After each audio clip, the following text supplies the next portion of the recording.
something crazy happening out in the world, it represents a great reset in your own life, and it represents a great reset in the hierarchy.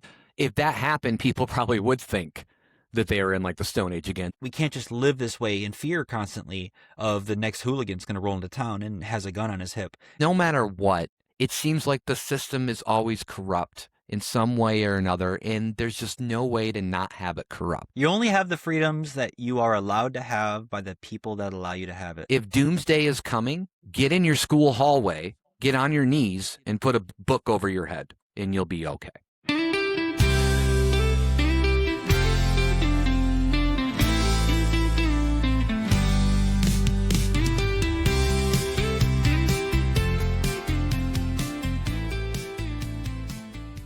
Live from an asteroid hurling towards Earth, it's the Socially Awkwards Podcast.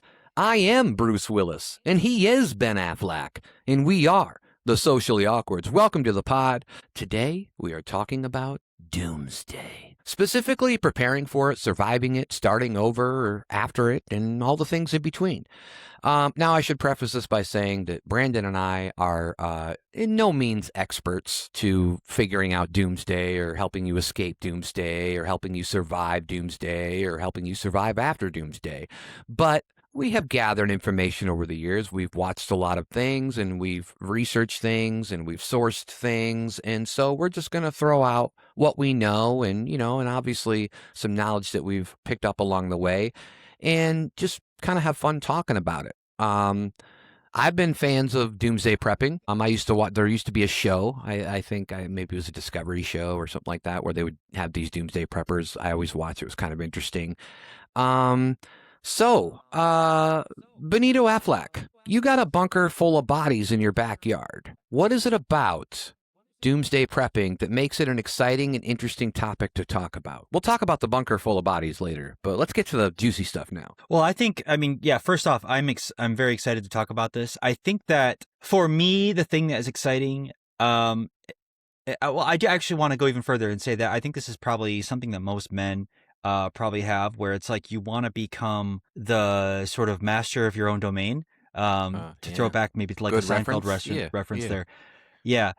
So, and there's also something, and I've had conversations about this with people where the idea of something crazy happening out in the world, it represents a great reset in your own life, and it represents a great reset in the hierarchy that, like, in the hands we've all been dealt in life, and the hands in like where we've climbed on this ladder. It sort of shatters all the ladders that we find ourselves climbing on a day-to-day basis. Good rhyme. And yeah, did that rhyme? What Shatter words? all the ladders? I wasn't paying attention. Yeah. Shatter all the ladders. Yeah, that's it. That's all I get. Yeah. So yeah, it's good enough. So I think so those are the two things where it's it's also, what is it? There's something exciting about, also like breaking out of this. Yeah. Like it feels like you're breaking out of the Matrix, doesn't it? Yeah, it feels like you're like breaking out of this little gamification of life that we're all playing with, like these puppet strings that we feel like that are all attached to us. And it puts us into like in contact with reality. And so I think that's what we're all so abstracted from reality that we want to experience true contact, even if we're forced. We want to shatter the ladders and flip the hierarchies. And then the first thing is that we all just want to be autonomous. We want to be masters of our own domains. And so that's what I think is exciting about it. Is there a part of this where the most exciting part is the aftermath of it all? And starting anew, like, because we can talk about, this is super an interesting topic. It's a very good topping on pizza as well. If you want to ask for, Doomsday prepping topping, it's great. But I think that a lot of people would love to talk about this shit. They'd have no problem talking about it. However, if you got to go, we're going to name some scenarios in a minute of like some Doomsday scenarios that can happen. Like, if you've got to go through these, it's not going to be all pancakes and Mrs. Buttersworth, right? Like, it's going to be some issues.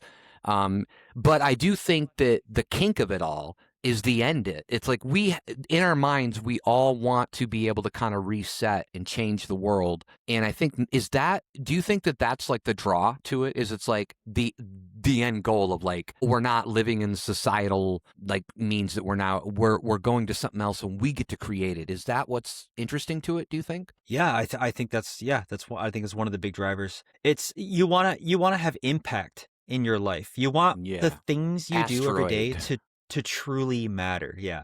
You want a deep impact, actually. Yeah.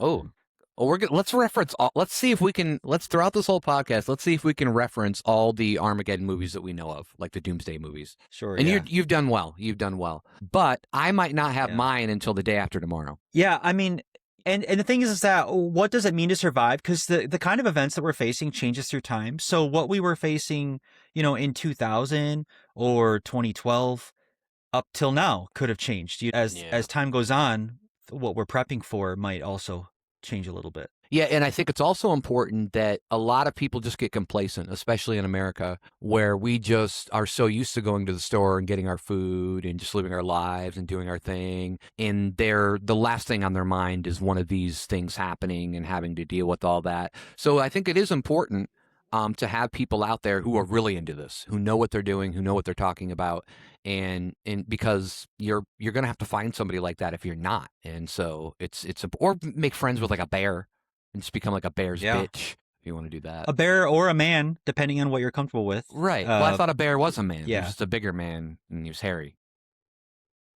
Yeah. Just a bear man? That would be fine. It depends. Yeah. He's bare. He's no clothes. Yeah. Ever. And then it's interesting to know what happens in these scenarios with because you have this upper class. There's this big divide that exists, the societal collapse too. Oh, and some of these billionaires already have like bunkers waiting for them if something happens. Yeah. And when you're talking about the elite finally clashing with the people at the bottom, it's sort of a world of worlds that we're facing. It is.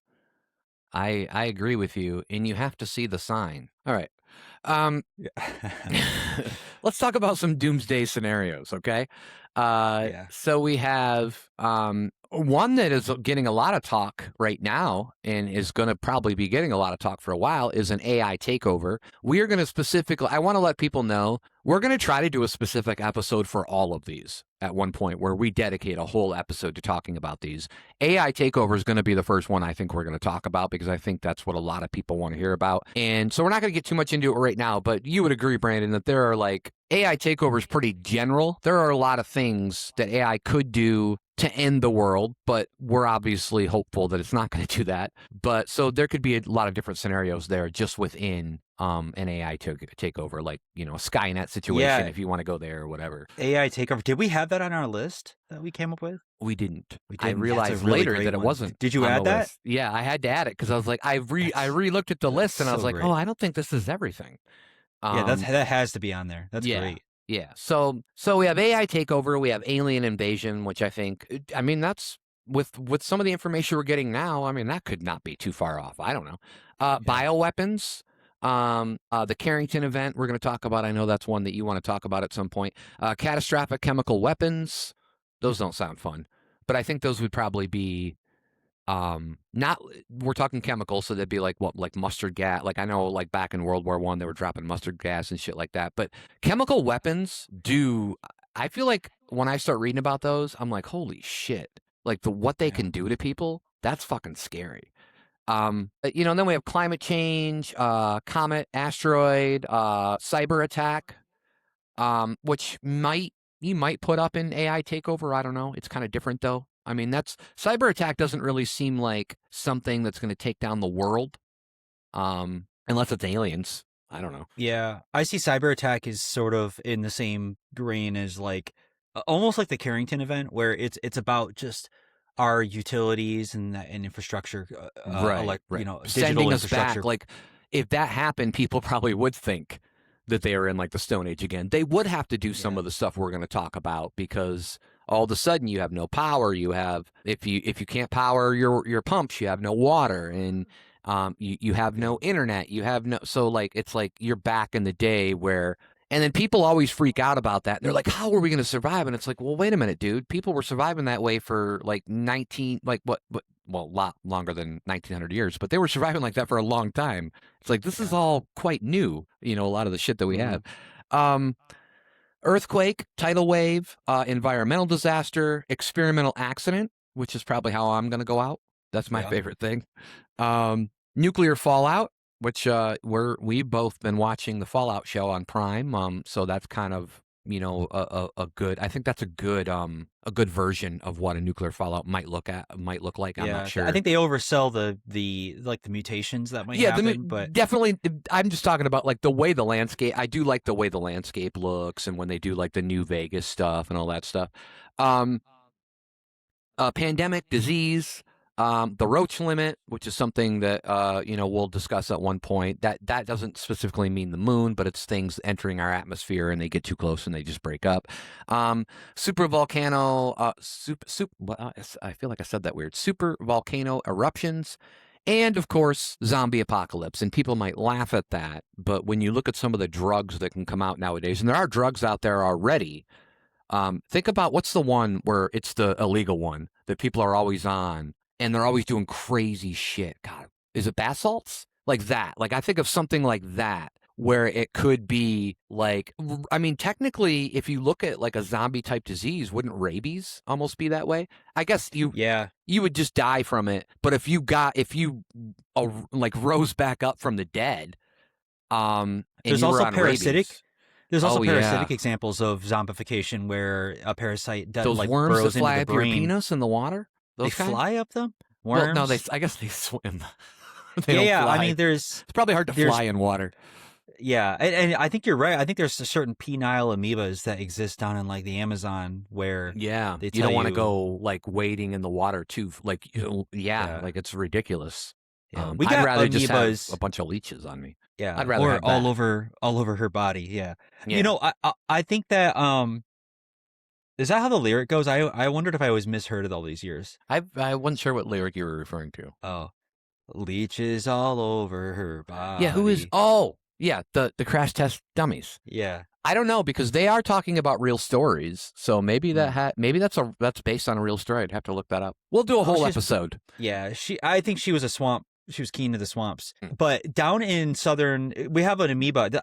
Sometimes I focus on these things too much, but there's one that exists in like natural, like lakes and stuff like that. Down in, it's more typical in the southern U.S. states where if you swim in them and you get water up your nose, there's an amoeba that can make its way to your brain and it'll kill you. And it's highly fatal when it was does that like happen. Speedy Gonzalez? Amoeba. I think that's a different word. I think you're thinking of Porky Pig. Yeah. Like amoeba, that's all, folks. I gotcha. Yeah. Yeah. I guess there's probably other doomsday scenarios that could happen. There's probably a lot of different scenarios. I bring up the possibility of Moonanites coming down from the moon and taking over the world. That could happen. The alien moon people. And I don't know if you're worried about this, but I'm also worried about Clifford, the big red dog, just trampling everyone. I mean, that would be a nightmare. Yeah. All right. So when you prep for Doomsday, Brandon, like, what do we do? I mean, what do we do? Like, you cancel your appointments, probably. You probably like maybe mow your lawn, make a bed or something, and then you get real, right? Yeah. Well, so there's a fine line here, right? Because we're just talking about the very beginning, like what? Because there's a bunch of questions. What should the average person do? Right. What should the below average person do?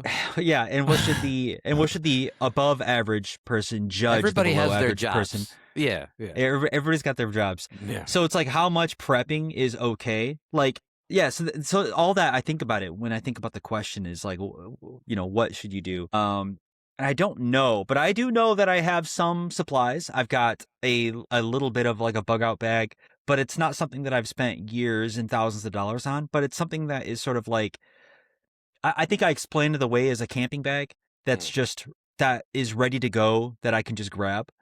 I have some like MREs or, just like basically food that survives for 20 years before it goes bad. And I don't have a huge stockpile. Too. You could probably just do some Twinkies as well. Yeah, it's basically just Twinkies and spam, but Yeah. yeah. And Don't lose that key to the spam. Then you can't even open the can. It's yeah. Is that did modern spam cans have keys? I don't think they I use think those, they do they? do they still not do they not use them anymore? They just I got don't they know. have a I haven't two-finger seen a pull spam tab. can in like 20 years, so I guess I'm Yeah. just referencing. Yeah, the old did you spam. see those old rations? Yeah, because there's old rations where you put the key in the side and you have to twist it along the outside of the can. Yeah. Yeah. It was I don't kinda think cool, spam though. does that. Yeah, they probably Yeah. don't. Yeah. Yeah, and things like water, it's like I don't stockpile water, but I am there's so fortunate much enough of to it, you live. know? Yeah, I mean, I live in Aren't an we like area where. surrounded by like 70% water in the entire world or something like that? Yeah, that's right. Yeah, So really, and you just need a filtration system. a filtration system, a means to get it out of the ground, and yeah, so there's a few things you need there. But like I said, living where we live, it's easier to get water naturally than I think in some spots. Like if you're living in some areas down south or in Texas or something, you're trying to dig and you're hitting these like rock tables like immediately, like a foot under the ground. And and I used to do work down in Texas, and I remember like landscaping was like really hard because that ground is just like sometimes you spend all day. Not clay, it's just rock. It's just like a sheet of rock just under everywhere in the ground, which is why drainage in some areas is so important to think about when you're building, because the water doesn't soak into the ground. It runs off. So I hate drainage, especially from your penis. Yeah, me too. Yeah. I just bottle up my bath water after I'm done with the bath, and I bottle up and I just set that aside. So I'm ready. So I got some at least. Is there a price tag on that?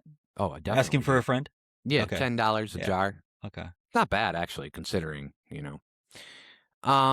once in a while you'll get some skin flakes in the jar, and that makes it worth a little bit more. It's also a cereal I'm trying to work out with Kellogg's Skin Flakes. You could box it up, instant skin flakes. Well, yeah, you could just add water, and it's like human potatoes. Yeah, there you go. Human mashed potatoes. Yeah, that's all you need in a survival situation. 2030. I want to say one thing about survival of the fittest, because I think there's a lot of people out there who agree with this is Darwin's theory, right?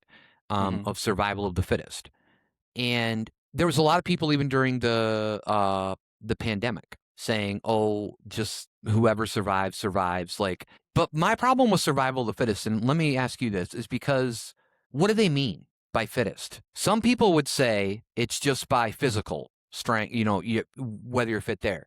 But during COVID, they were actually referring to immune systems.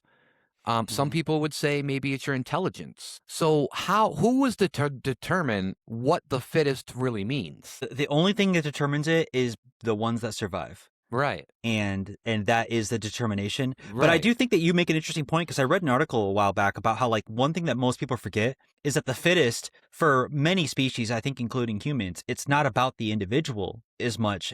Also, like there is survival of the individual within society, but it's the survival of society itself is like the fittest. The fittest societies survive within humans too. So like. And I think what that means is that you shouldn't just do what you can to make yourself. So it's not looking good for the U.S., is what you're saying. The most obese nation in the world. I think that it's hard to say, because if you're obese, you can survive longer. I used to watch this show. Yeah, I used to watch a show. What's it called? I think it's just called Alone. But are they going to want to survive without food? Well, I don't know. I mean, it depends on what if there's a carrot at the end of the steak or a Twinkie at the end of the steak. They might be eating those skin flakes quite early. Yeah. But no, it is interesting that people, if you're morbidly obese, then I don't think survival is going to go well. But if isn't that such a harsh way to describe somebody? Like somebody's like, it'd be funny to me if you talk to like a fat guy and he's like, and like two fat guys were fighting and one was a little bit fatter and the one guy was like, you're obese, and the guy's like, at least I'm not morbidly obese, and it's like, what the hell's going on? Yeah. So, well, you got a point. Right. I'll take it back. Yeah. Well, in order to this is actually what you just described, is you kind of have a bug out bag. And so let's talk about what should go in that bug out bag, Brandon. You said you've got some MREs. What else you got? You probably got like maybe some flashlights, maybe some knives, maybe some clothes, maybe some here's some examples: waterproof tent, a sleeping bag, a survival blanket, which, hey, that's any blanket for Yeah. me, man. That's right. And then warm clothes, goggles, sunglasses, waterproof jacket, a lot of tools, multi-tool, knife, a paracord, duct tape, durable working gloves, foldable shovel, air filtration masks, portable battery charger, compass, maps, AM, FM When radio, are we landing? cash, Are we landing soon? whistle, pepper spray, pepper spraw. You'll need all this when we land because we have no wings. Comprehensive first aid kit, personal medications, prescriptions, contact lens, prescription glasses, flashlight, glow sticks. I love glow sticks. You don't even need, you can just have those for everyday fun. Waterproof matches, fire starter. So Drew Barrymore, if you can find her. And then water filtration device, water bottle, water purification tablets, food bars. Anything else that you think is important to have in your bug out bag? Maybe like a stand-up comedian. That's a pull lot of them out? stuff. Yeah. I'll tell you what, though. Yeah. Yeah, What's the deal? That's a yeah. What's the deal with airplane peanuts? Yeah. My bug out bag doesn't have nearly that many stuff. So one thing that I ran into when It building a sounds bug like a out heavy bag, bag, doesn't it? Like it sounds like that's going to need more than Yes. one person to carry that bag. and that's the thing that people don't realize when you're building a bug out bag is how quickly it gets so heavy that you can't take it. You're basically you're ruining yourself to be able to only walk like a half a mile before you just collapse under the weight of like 100-pound bug out bag. Right. Most people are not in the kind of condition. I mean, speaking of being Yeah. obese, most people are not, even people that are not like I myself, I'm just not in a good condition I'm definitely not. to, I'm not conditioned to carry 100 I pounds get of winded weight on my after back. I drive, if that tells you anything. Yeah. Well, there's that too. Yeah. Yeah. So Yeah, there you go. But I don't think we're going to be able to drive. Like that also depends. It's like if it depends on what happens. But obviously, when people want to get out, like if the government says, "Hey, an asteroid's coming" or whatever, and then like on the movies, they always wait till like the last very minute to tell everybody, and then everybody's just like the traffic's like blocked up and stuff. Now I don't know if that would happen that way, but the government can be sneaky about things, so they probably don't tell you about stuff. But yeah, there's also the fact that you could be driving, but if you're driving on a main road, you're gonna be fucked, Yeah. So I agree. Yeah, driving. I don't know it depends on the scenario that we're facing. If you can drive or not, I suppose. right. Yeah, and then another thing I want to say about the bug out bag is that it's just not going to be useful 99% of the time. Let me put it this way: if you have to use a bug out bag, you're probably actually pretty screwed. Because what we're telling you is that you are It's going to like be the last resort kind of. Yeah, shit. it's like, are you really in such a bad situation that you have to go run into the middle of the woods and just have a backpack and that's how you're surviving? Yeah. Like, not even a building It doesn't is safe for sound you. fun at all. Yeah, like Yeah. I think to 9 times out of 10 or 99 times out of 100, a building is better to find don't have it. Like, you're not going to need a tent. If you need a tent in your bug out bag and that's how you're surviving the end of the world, it's probably going to go really bad. Yeah. It sounds like more of it's like for if you're like running from the law.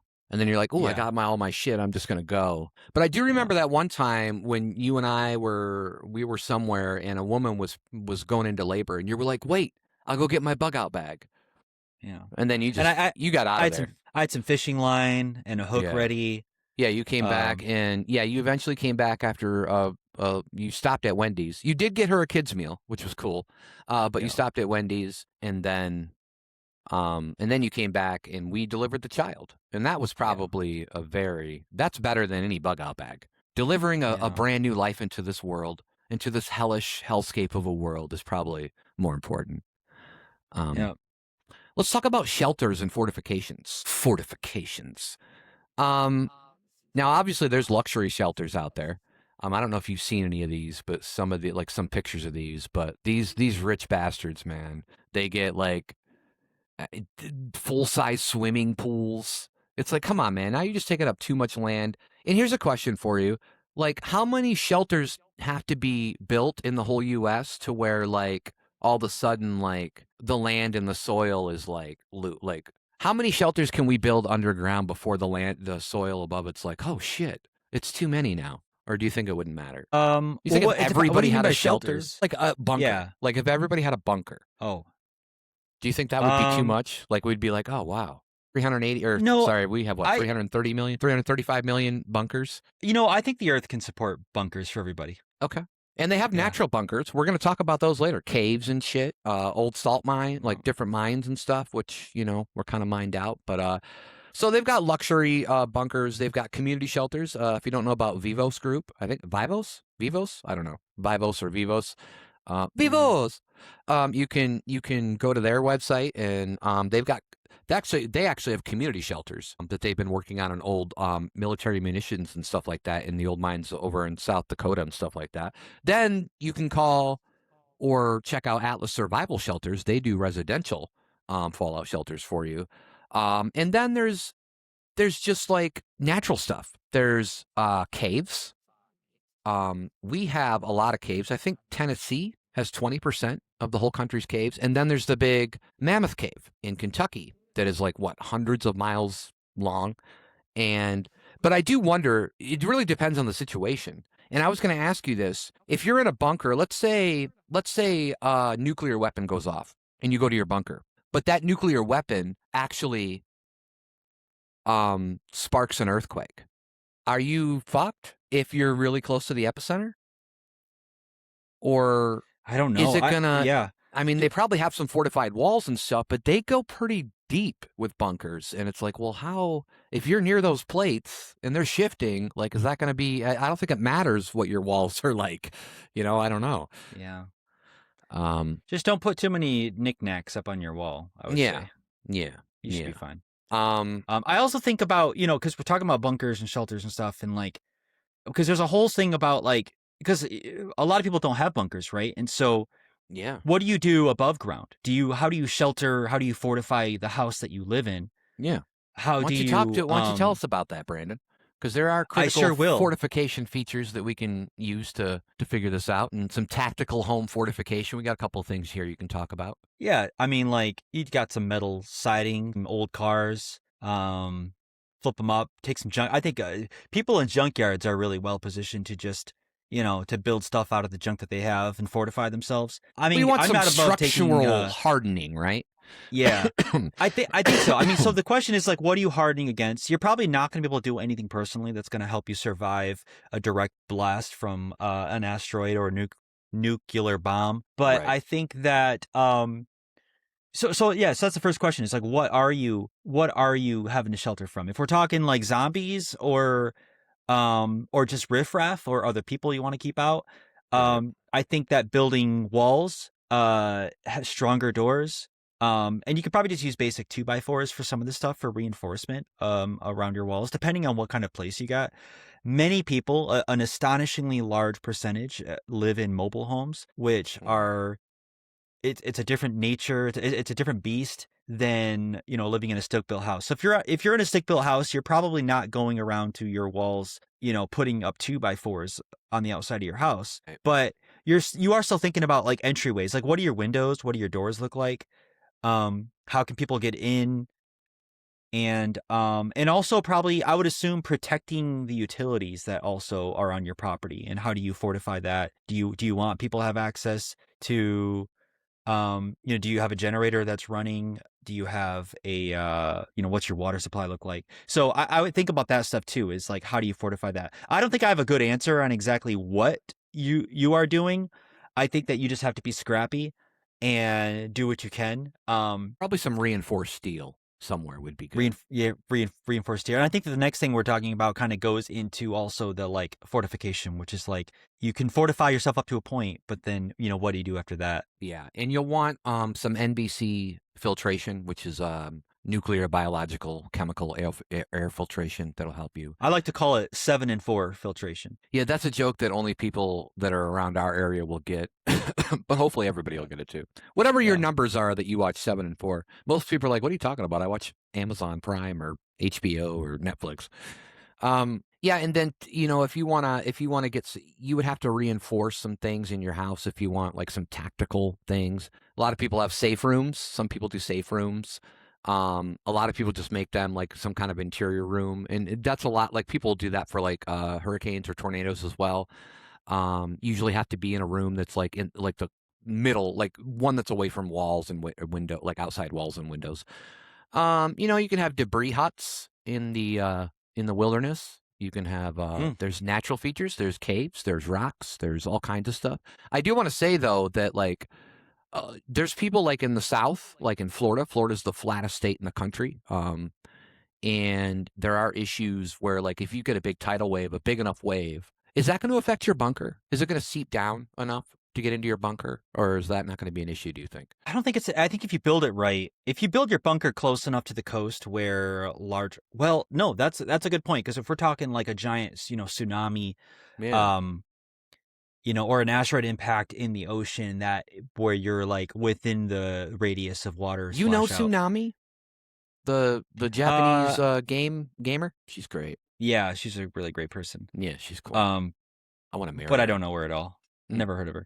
Oh, okay. So, yeah. Do you have to worry about that? I think that you do. I bet you that's a thing that is fairly often overlooked, actually, with some bunker designs. Yeah, probably. It'd be a weird thing. Like there are probably things that people. I mean, they do say like there is a site you can go to, and maybe it's on. I can't remember what it is. But it might be a US.gov site or something where you can go and you can see where all the where all like the government like bunkers are. There's one in there's a lot in Virginia. Obviously, there's a lot over by where the president is and things like that. But then you have like some stuff that is like we had talked about with caves and then the old salt mines. You know where I think I'd go? We're around the Great Lakes, but we have a lot of salt mines, especially I think underneath Lake Huron. I don't know if it's like underneath. That'd be pretty crazy, but it's like adjacent. And I always think about, because I don't know if the Great Lakes is a good place or a bad place to be. But there are also different like old silos. There was old Cold War silos. But those are often, I don't know if they've been maintained, and those are often like government use. So I don't even know if you can get in there. Like, would it be like a deep impact situation where there's like a lottery system to where, you've got to go in that way, or like in the 2012, and then you find out that the lottery system in 2012 wasn't even really for specific people in specific backgrounds. It was just whoever had enough money to buy it, and it was like expensive. But so you got to think about all that kind of shit too, because you don't know if that's going to like come our way or any of that. But let's talk about weapons. By the way, have you ever seen the movie Weapons? Good movie. All right, let's talk about weapons. What are some good weapons? I mean, obviously rifles, handguns, shotguns, melee weapons, maybe a samurai sword if you want to go that route. Yeah. Keep going. Do you have anything in your bug out bag that's a weapon of any sort, like a knife or something? I have knives, but I don't have them in there for the purpose of being weapons. I have them in there for their utility value. Oh, I got you. Weapons it's not something that I have in the bag, but I do have. I mean, I have guns that I own. I'm not like a big gun guy where I'm like, hey, look at my giant collection of guns. Right. But I do have them. You're not like, hey, look at how small my penis is. There you go. That's exactly what I was thinking. Yeah. So I'm sorry. I'm sure not all gun guys have small penises. I don't want to put that on everybody. Yeah. No, but I have it just because, I think that, what's funny is it was during the pandemic where I was like, I'd like to be in possession of a gun, because you just don't know where things are going to go at the end of the day. And you want to have the autonomy to be able to at least defend yourself and fend for yourself and be prepared for, any crazy scenario that's coming. What's funny is during the pandemic, I bought the gun and then I couldn't buy bullets for it because everywhere was sold out of bullets for like 3 years straight. Right. Sorry about that. I had a lot of chickens coming on my property, and I couldn't muzzle those bastards, so I had to do something. Yeah. How about finger gun? That's what I have. I got a finger gun. Pew pew. Air guitar. Mm-hmm. Air guitar works well. Miner's helmet, and a penknife, and 1,000 quarters in a sack. Those are my weapons. So most will sound like things for keeping women away, but it'd probably be more of a keeping like women, like me, away from women. But I like the quarters in a sack because, first of all, 1,000 quarters in a sack, if you hit somebody with it, I don't know how heavy that is, but if you hit somebody with it, it's gonna hurt. But also, let's say you're like living after a scenario and it's like the world's ended and there's only so many people, but you run into an arcade. Hey, I got quarters in a sack. You need a quarter if you're gonna play like Rush the Rock or what was the game where you had people you push down on the pedal and you come out from it's like a Time Crisis or something like that. Yeah, I You were remember it, but I don't think I cops. ever played it. Yeah, I Um, never played it either. Obviously, like this is important because you were kind of just talking about it. You've got like guns that you need for game hunting, obviously we're just going to talk about guns for game hunting right now. We don't want to talk about what other things you might need to use for guns after that. We all know human game. Right, right. But you will want to look into, because you just made that point, you'll want to look into some stuff where the ammo's easy to get. Obviously, during that situation, it was a little bit different because I think everybody was just buying up a lot of it. But I think that's important. You'll want to make sure that it's something that it's easy, accessible ammo. You want to look at like durability, things like that, and redundancy, things that you can use, such as not guns, like things that are easier to use, like knives or things with pointy edges. Maybe you got a shiv you made from that stint you spent in Rikers. I'm going to try to mention Rikers every episode. Give Rikers a shout out. We are fake sponsored. Never mind. No, it's a good we're name. Not.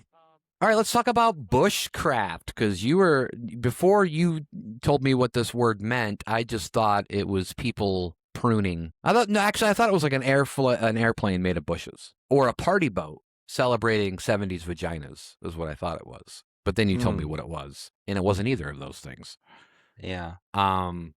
It's a But craft that runs off of bushes. Yes. Yes. George H.W., Jeb, there Prescott. You go. Keep going. Name them I all. actually know a lot of bushes. I actually don't know. Oh, Barbara, Laura. You should have said like I know 100 more, but I'll just stop twins. Here. Yeah. So well, I guess I did know more. Bushcraft encompasses all it's like surviving out and using nature for your ends. This is like bushcraft is like shelter building methodologies. Probably like starting fires. We talked about how it's kind of like caveman stuff, right? It's like what the caveman would probably do. Out in nature, sharpening, how do you sharpen something? Making traps for catching wildlife, like making a little, whatever they call it, a figure 4 deadfall trap. And these are little traps where like a small animal, you put a little piece of bait in there, a small animal, in its process to get the bait, it trips something. It's something that you set up on like a hair trigger, so that way if the lightest thing touches it, it'll trigger. Right. And then like a heavy rock comes down and it smashes the thing, and you can come back and you can check these things once or twice a day, and find yourself little critters and stuff out there to sustain yourself. But bushcraft is like sort of all these things. For food. You mean for food. I gotcha. I think being judgment free, it's up to you what you want to do with them. I'd like to stricken that from the record. Whoever's taking the minutes, can they stricken that from the record? All right.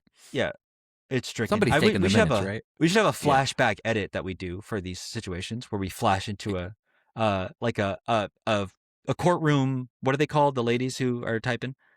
What are they called? Oh, stenographer. Yeah. Anyways, imagine anything you can craft out of bushes. Okay. That's a good way to say it. Yeah. All right.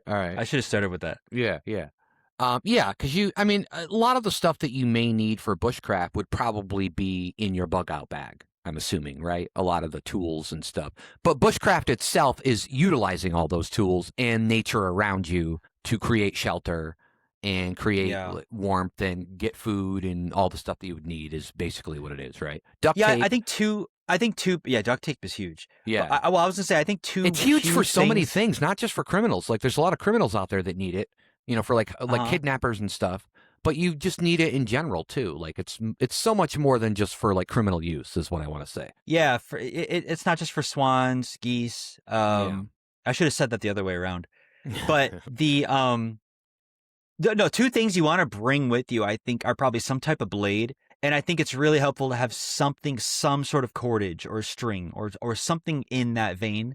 But if you can manage to bring those things, then like the rest of bushcraft becomes like the world is really open to your possibilities of what you can do out in the wild with a blade and some sort of string. And even string you can make yourself, but it's hard, it's time consuming, and it's not necessarily that great compared to what you could have brought. Hunter, gatherer, or farmer? What would you want to do And what would you think that you would end up doing? Like, what would you be doing in the post-apocalyptic world? Would you be gathering? Would you be hunting? Would you be farming? I think that what I'd want to be is a hunter, but I would end up being a gatherer when in reality I should have been a farmer. That's good. I was actually going to say that, yeah, I would like to be a hunter, but I'd probably end up being a gatherer, like gathering like Yeah.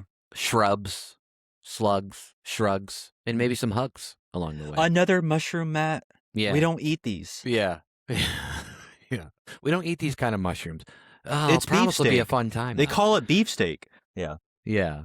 And so like what are some essential crops for like a post-doomsday farming would be like potatoes. I know last week we brought up the whole Irish famine of the mid 1800s. We're not going to bring that up today, but I just want to say that potatoes weren't so easy to come by then, were they? But, Yeah. Yeah, we're talking potatoes, tomatoes, green beans. Yeah. Corn is maize, as they call it in the native language. I always get lost. Yeah, I do too a little bit.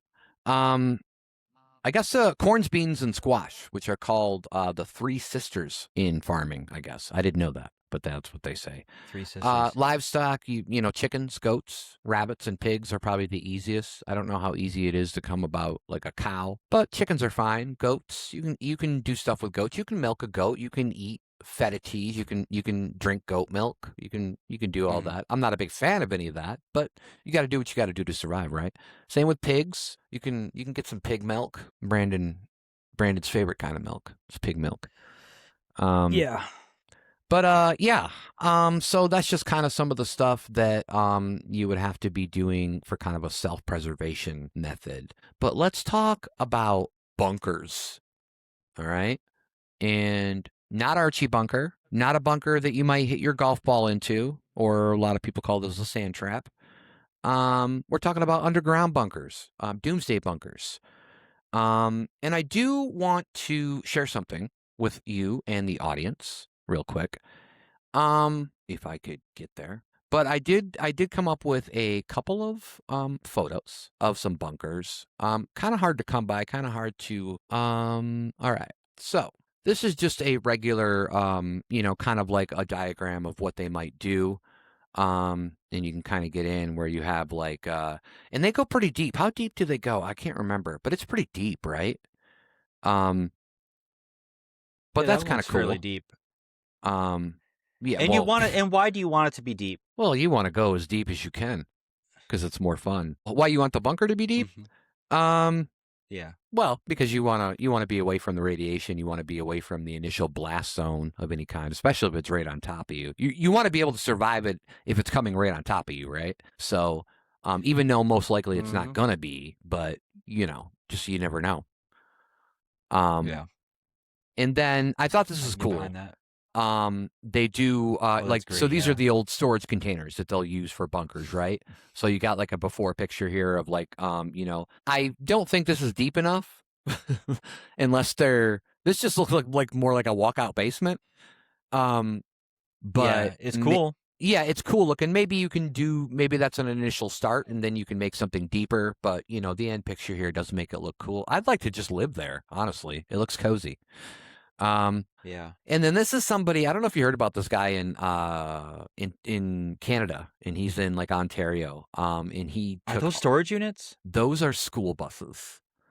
He took a bunch of school buses and lined them up, and he dug a big thing, and I've even got pictures of the inside. This is like one school bus where it's just like a community bathroom. That's not bad. Yeah, and then you've got, this is kind of not the best picture, but then you've got like the kitchen area, kitchenette, and yeah, those are crime scene photos. And then this right here is his. I was so surprised when I found this one. This is a dental clinic in one of the buses. I was like, he thought about dental. Like I'm assuming he has medical too, but wow. So yeah, just kind of insane. But this one does look like a crime scene photo. Yeah. I should mention that this guy has been hit with a bunch of fines in Canada from what I was reading about him. But those are just some interesting things. But you can do a lot of things with bunkers. When I start thinking about a bunker, though, I kind of get a little excited. Don't you? Like, I feel like it's fun. It's like talking about a bunker. Now, like I said, if you actually had to use it and go through the scenario, probably not as fun. But thinking about it, it's kind of cool. Yeah, I can think of at least like 5 times in my life that I've just thought, like, I'm going to go out and start digging a hole that's going to turn into a bunker. Right. And then I usually stop at the hole part where I'm like, I don't feel like digging a hole today. Yeah, it's not very fun. Like, you definitely need like a backhoe on speed dial. Yeah, a backhoe on speed dial. And get that out there, and you know, and then you'll probably want to put on a thing that says, like, you could put on like a thing that says "No girls allowed" and stuff like that. It's like a little club you have. But just only dudes in the bunker. Yeah, only dudes in the bunker. So. Because in the end, do you really care about repopulating the world? Don't you just want it to end with you? Yeah, I think you're just describing a tree house underground at this point. Yeah, which would be interesting in itself. It'd be hard to get that tree underground. I mean, there's some roots there, but I don't think you can really build the house part off the roots. So yeah, there's backyard and underground bunkers. And there's survival condos. There's safe cellars under home shelters. There's modular shelter units, which sound like the cheaper ones. Repurposed nuclear bunkers. I'm going to tell you right now, if I was rich enough to get a bunker, would you start with the repurposed ones? Yeah, I would take one. Oh, you would? You would? Yeah. They'd be like, yeah, this was Elvis Presley's bathroom. We repurposed it into a bunker. Actually, that'd probably be worth a lot of money. Yeah. Yeah, his floor. Here's his floor. Here's the body outline, the chalk outline of where he fell off the toilet. All right. Yeah, and then you want to worry about the protection levels, the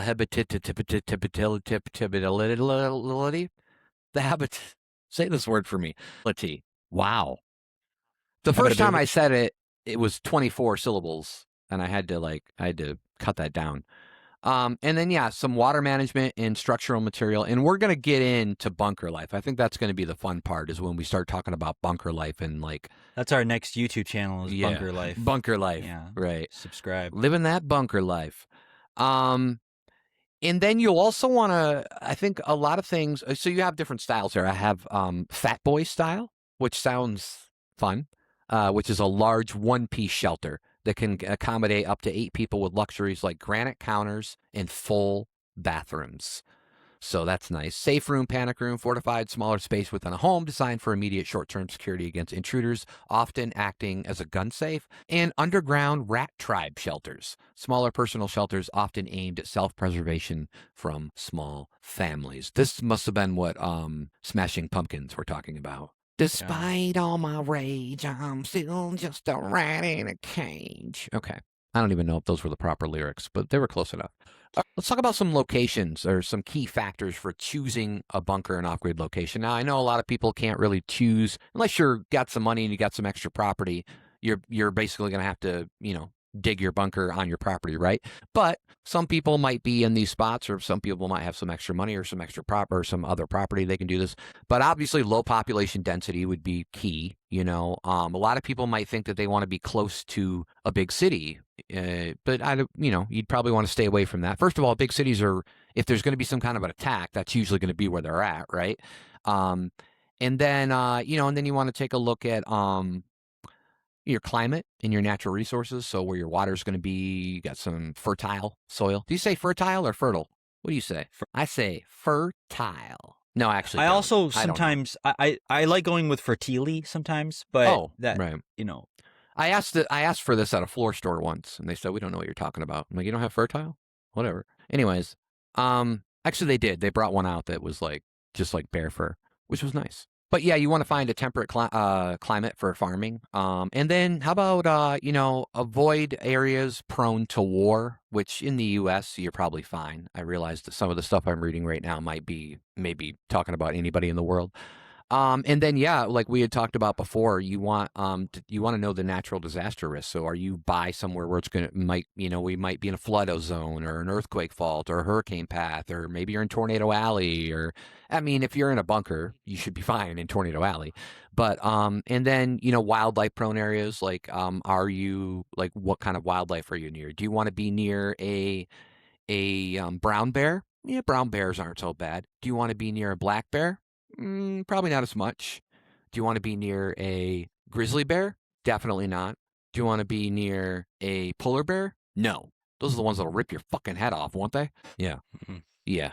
I've seen it on a real AI video. Okay, so and then defensibility. So like where you're at. Like, you know, it'd be cool if you had like your own little island. But I guess if you wanted a bunker there, it'd have to be a decent sized island because I don't know you know, where you're gonna hit water at, like how much land is there. But it would be cool because Yeah. wouldn't that be easy would that be easy to defend if you were on an island? I mean, yeah, definitely people would have to get there. They'd have to get on a boat or something. I guess it depends on who you're defending or who's coming after you. Yeah, the island could be really great in some scenarios, but it Yeah. also is really isolating if you're, because I suspect that even in most apocalypse scenarios that there's going to be some sort of society that tries to survive, some sort of fabric of like a network of people that are eventually going to come back together and try to form some sort of group of people that can So if you're survive on an together. island, And is what you're saying, you might not. you don't get that. You Yeah. can put a big sign up and say, "Hey, not unless you're let a- us know yeah. when everything's good, and we'll come out and help you repopulate and put babies in the women." Yeah, like That's an what they Epstein do, Island? right? Like they find a baby and then and then be like, "Oh, 9 months, a little baby, like this big, it's like this big," and then you make them swallow it. Maybe it comes from a stork. I don't know. I'm not keen on the birds and the bees. Okay. Yeah. Anyways, These are the ideas that got Jeffrey started, and he was just well, I'm just saying. First of all, we should do a whole episode on the birds and the bees where you, Mr. Brandon, you explain the birds and the bees, and we could do it where like you're in the future and you've got like a 12 or 13-year-old kid or however old they are when they start at it. It's probably earlier than that when they start asking those questions.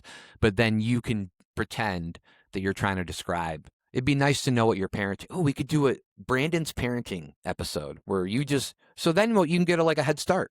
And that way, whenever you do find that lucky girl, man, and you guys get married, and she's like, "Hey, Brandon, I'm pregnant. Are you ready?" And you'll be like, "Fuck yeah, I did a podcast episode on this. I'm ready." That's true, yeah. Yeah. Yeah. All right. So let's talk about some of the best U.S. locations. Rocky Mountains, remote, defensible terrain, abundant wildlife, freshwater sources, pretty bad winters, limited growing seasons, but good for long-term isolation, security. Ozark Mountains in Missouri and Arkansas, low population, dense forest, caves for natural bunkers, pretty humid summers, some flood risks, affordable land, so it's cheap there. I know it's pretty cheap in Arkansas too, if you like all that crime. But then there's the Great Plains, Dakotas, Nebraska, Kansas, fertile soil, fertile. Low population, good for farming. Few natural barriers. Extreme weather, though. That's part of Tornado Alley. But good for self-sufficient homesteading. And, you've got the Appalachian region, West Virginia, Tennessee, got secluded hollows, water sources, mild climate. Poor infrastructure in some areas. Also, you have to worry about, like, the cannibals. Aren't those where all the cannibals are? The crazy mountain people that come out and chase you from, like, the movie Wrong Turn or something like that. Yeah, they got a thirst for the flakes. Yeah, skin flakes. What are those called? Potato flakes. Frosted yeah. skin flakes. They're great. Yeah. And then the desert Southwest. So like Arizona, New Mexico, West Texas, and you've got there's underground homes over there. Did you know that? They call them earth ships. And No, that's a great name. It's but obviously if you're getting into the Southwest, you're going to get some of that extreme heat. You're going to get to some water scarcity. Really good for solar so if you got some solar energy that you need, but Pacific Northwest, Eastern Washington and Oregon, mild climate, abundant, a lot of water up there, dense forests. So you can kind of, blend in with Bigfoot. Maybe if anybody knows how to live after a doomsday, it's probably the Bigfoot, right? It's probably going to be him. Yeah, and then maybe Alaska. Bigfoot could be the remnants of a past doomsday that history has forgotten about. This is true. He's still out there. He's still out there prepping. You and know, nobody's I don't told want to him. get too far off into this, but I was thinking a couple of days ago, and maybe this is something we could talk about at another time, where a lot of people have a different definition of what aliens are. Some people, like some really religious people, will say, they're actually a good thing, like some kind of archangels or something, and then other religious people will say they're actually demons, and then a lot of regular people will just be like, I don't know, they're just aliens, they're unknown. But what if they are just other renditions that God did? And it's just kind of weird. You never know. Yeah. You never know. Likely. Yeah, very likely. Highly likely. All right. Well, we're going to get into some really crazy stuff in a minute. The whole bunker life thing, I think, is going to be really exciting. We're going to talk about, all the utilities and all the things that you would need. And because like I said before, we're experts. Not really. But, it'll be very interesting. But first, we do have some. It's time for our fake sponsors. Yeah, fake sponsors. Sorry, have you ever heard Ken Kniff? The Eminem thing he has on his albums? And it's like this guy who's like, I'm Ken Kniff from Connecticut. And it's, all right, yeah. You're out of this loop on that. I'll have to send something your way at some point. All right. We are fake sponsored by Grohl Nuts, the only donut with Dave Grohl's face on it. Go ahead, try to fight the flavor of foo.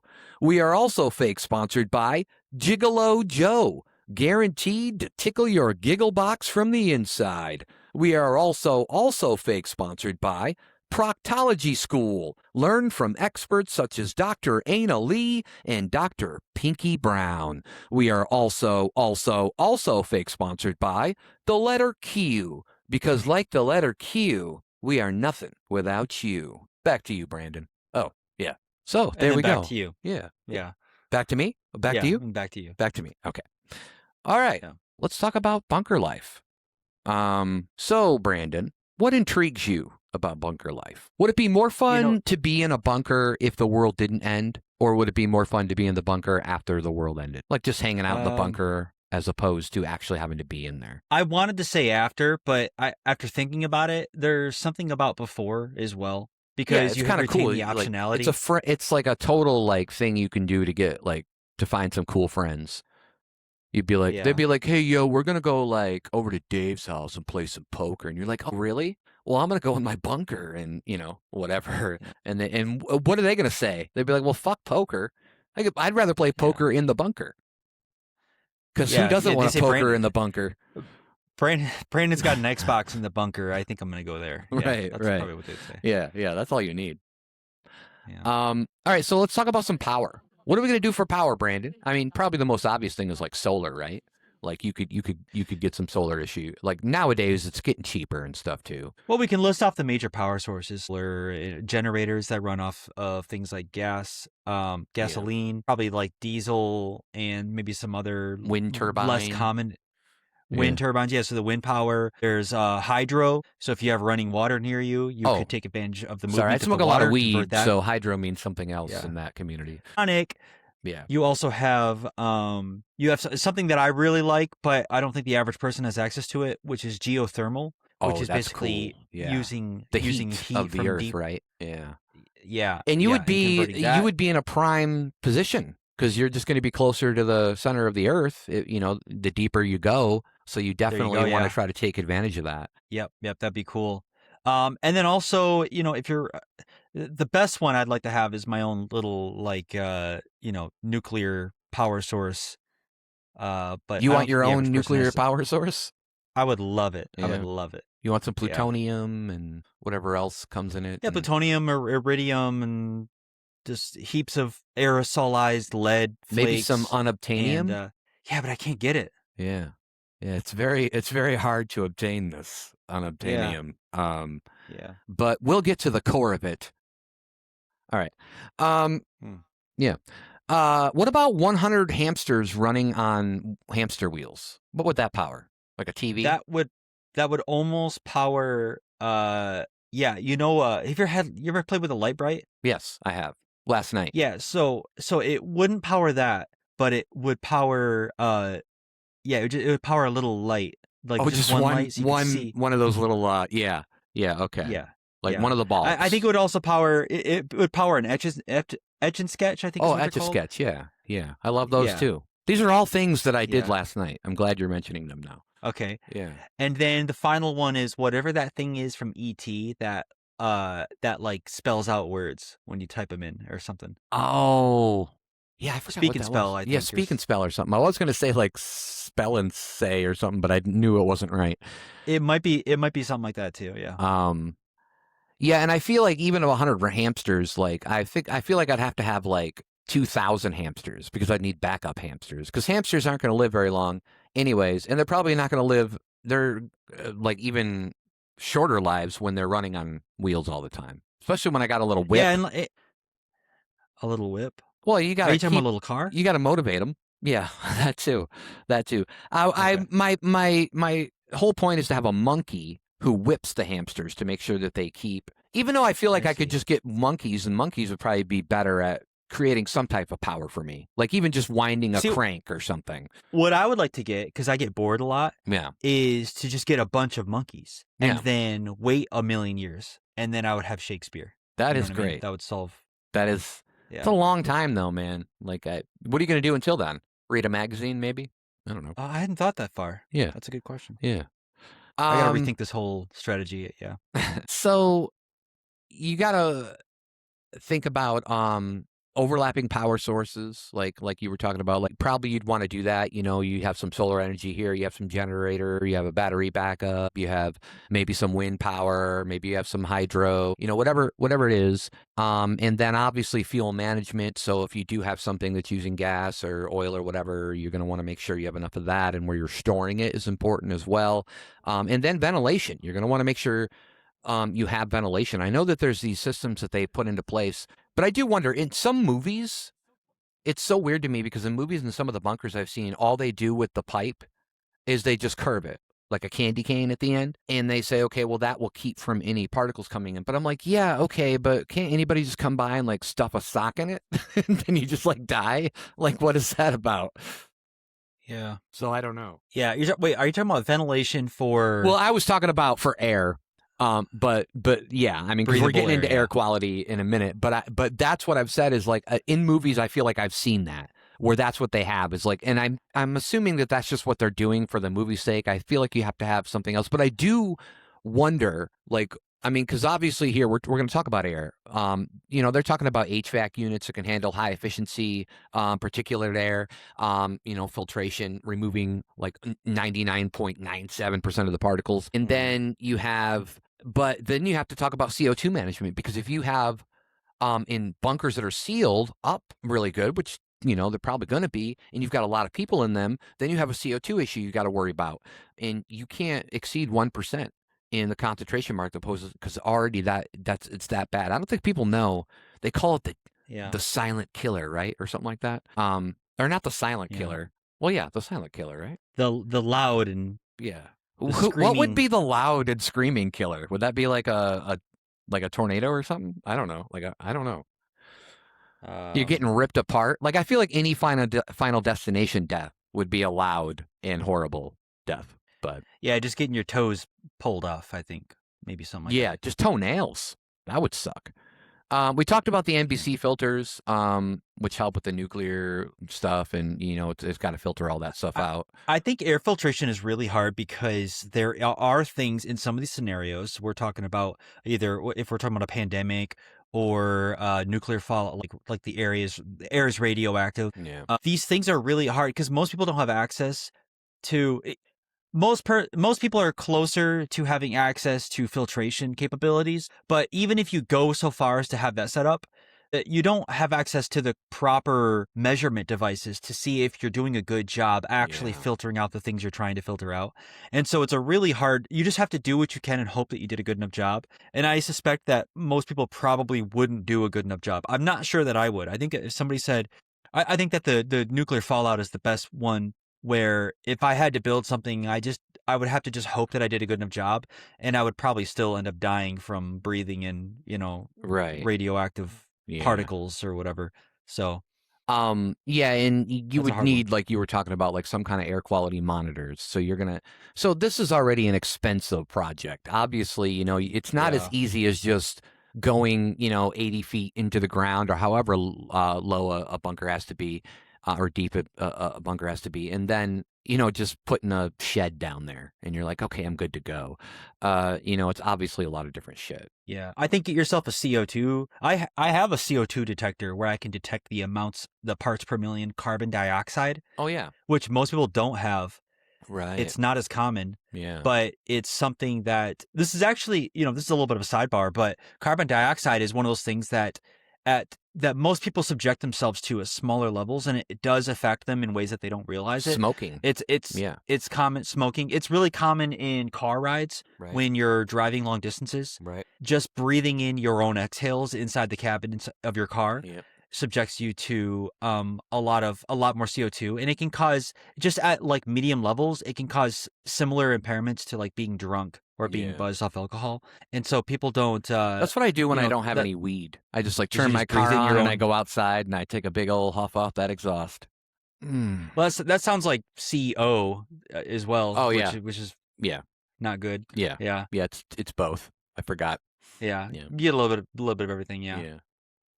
Funny story, really quick. My mom had this bird who had a big tumor on it, and she knew it was going to die. So she had heard that some people, this was like way back in the day, she had heard that some people would just put like a small animal in a bag to try to get him an easy way to go, and then turn your car on and then put the bag towards the exhaust pipe. My mom did this. Not only did the bird live, but like a few weeks later, the tumor was gone. My mom found a whole new way to get rid of tumors, and it just involves a lot of car exhaust. And you either die or you're all better. I don't know. It's really weird. That's unbelievable. Yeah. That happened. Yeah. And yeah, it is believable. I don't want to tell. It is 100%. Yeah, because birds are known to be really sensitive to carbon monoxide, right? Right. In fact, that's one of the things. That's a great segue though. When we're talking about pets, I think that if you can have a bird, that might be a useful pet, like a canary mine, like a canary bird for like a mine kind of thing. Exactly. Yeah, exactly like that. Yeah. Have just any kind of smaller pet, a pet that's going to die before you, so you at least know. Now, hopefully, you know why, because that would suck if they just died and you were like, oh shit. And there's also that situation where they could just die, and it was just their time. It had nothing to do with anything, and you'd be like driving yourself crazy because you're like, what happened? And that's kind of funny, because then you might go alter something that you think caused it, and then that altering it ultimately leads to your death. Talk about that crazy scenario. That's a movie that's never been made, probably because it wouldn't be very good. But let's talk about water. Water. H2. Well, this is a little bit simpler. Oh, yeah. You probably have things that you're going to talk about, but on its surface, I think filter out large particulates and then boil what you have. Yeah. And that's like, I think that gets you like 99% there. And that's probably what my approach would be. Well, we got something about storage tanks. So you can have these high density polyethylene tanks ranging from 1,250 to 3,000 plus gallons. And they can pre-install them, providing months of water for a small family. I don't know, 3,000 gallons sounds like a lot, but for a family, I'm sure that would go in a pretty. You'd have to do some rationing. Anything. I think what people do need to realize is if you're in this scenario and you're in a situation in the bunker, I think no matter what, you're gonna have to do rationing of like everything. It's not gonna be like, oh, my life is the same, but now I'm in a bunker. It's like, no, it's like you can't. You're not. There's gonna be no social media. Well, maybe there's gonna be like a bunker life, social app that comes out at that time, and that's going to be what everybody's at, the remaining people.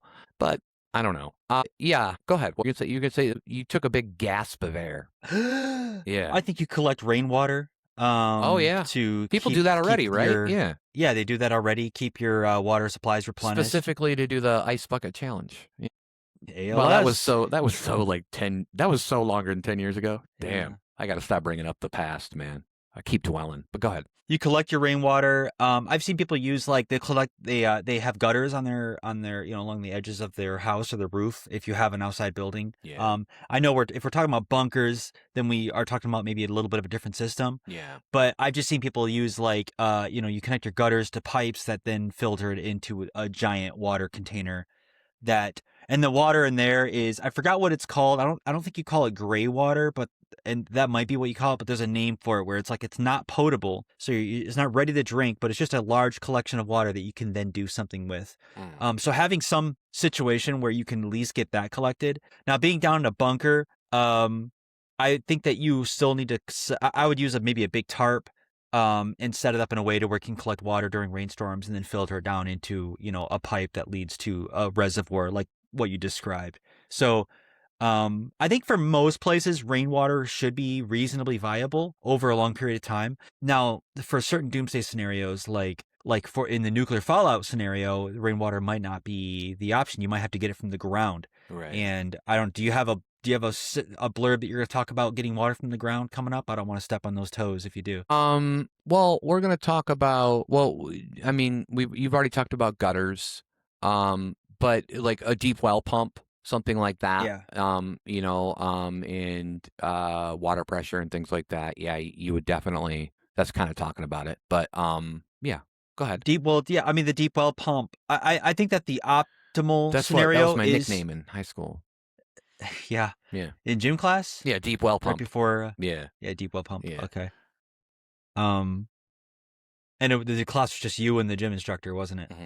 Yeah, I was in a special class after school. Okay. In fact, it wasn't even a class. Why was I there? I don't know. I think I lost my clothes or something. Go ahead. So I think in the best scenario, it'd be nice to have a system that's set up with power running through your system. You can pump water in, but at very least, I think that you gotta have something planned for manual pumping of water in the ground. If anybody's been to a campsite I'm assuming that most places have this. I know the places near us have this, where you have manual pumps you can go up to, and you're pumping the lever up and down until the water starts flowing. That's so fun. First, you got to let a couple spiders crawl out first, and then little squirts of water. I make them pump. So, the spiders. Yeah. Yeah. I make them pump, man. Yeah, because if they're gonna live there, they gotta do something. Yeah, they got to pay for that rent. Yeah, but that's a good fallback because water from the ground is much more insulated from the kinds of things that would make it not drinkable that might happen topside. And then being able to manually pump it gives you a way to get water. Yeah. Oh, hold on. Topside Gun. I watched that movie. Topside Guns? Yeah, it was a good movie. I was going to say, I'm going to open up a gun shop and call it Topside Guns, and it'll be focused on that'd be good. The apocalypse. Guns that you can shoot with your breasts. Yeah. That's called Milky Poppers. That reminds me of malted milk balls. Malted milk balls? Yeah, malted milk balls. I used to love those things, man. Yeah. Too hard. Sorry, you were kind of in the middle of something. Were you still? That's some notes on water. If you live near the ocean, you got to deal with desalination. Maybe is a possibility. Yeah. That is Explain to people what that is. The easy way? That's the water in the ocean is too salty for your body to drink without getting sick. Sorry, go ahead. I'm sorry. I'm sorry. I just get so angry when people tell me that. I apologize. Yeah. You have to take the salt out. Yeah. To do that is desalination and saline. You might have heard the word saline, like saline solution. Yeah. It's salts and I think electrolytes there's some or natural whatever. saline that you have like when you cry or something maybe, or it comes from your eyes. Yeah, you wouldn't drink a bucket of tears, would you? No. Well, maybe. Would you, Matt? I don't know. Come on now. Nah. Yeah. Maybe you would. So, add a tea to that. Take the now salt you got out. a saltine. And sorry. So the problem with this is that it's really expensive to do. It's expensive from a power standpoint, and that's why it's not really done. It's not as common. I mean, people do it. We do it as a society in certain areas. Right. To do it yourself, the simplest way that I know of is to boil the water and then to collect the water as it evaporates into some sort of collection that then funnels it back over into another reservoir. And what's left behind is the salt, and then what you've collected is the salt-free water. So that's that issue Salt? if you're near the ocean. Salt. Yeah. With like a U? The Sultan of Swat. Salt. All right. Or Am I like saying it right? Salt, like Angelina Jolie movie. I don't think I ever saw that. That's a good movie. You should watch it. Angelina Jolie's pretty badass in it. It was like reminding me of her Tomb Raider days. Except it was better than Tomb Raider because I was never a big fan of those movies. Um, yeah, yeah. And then you talked about purification.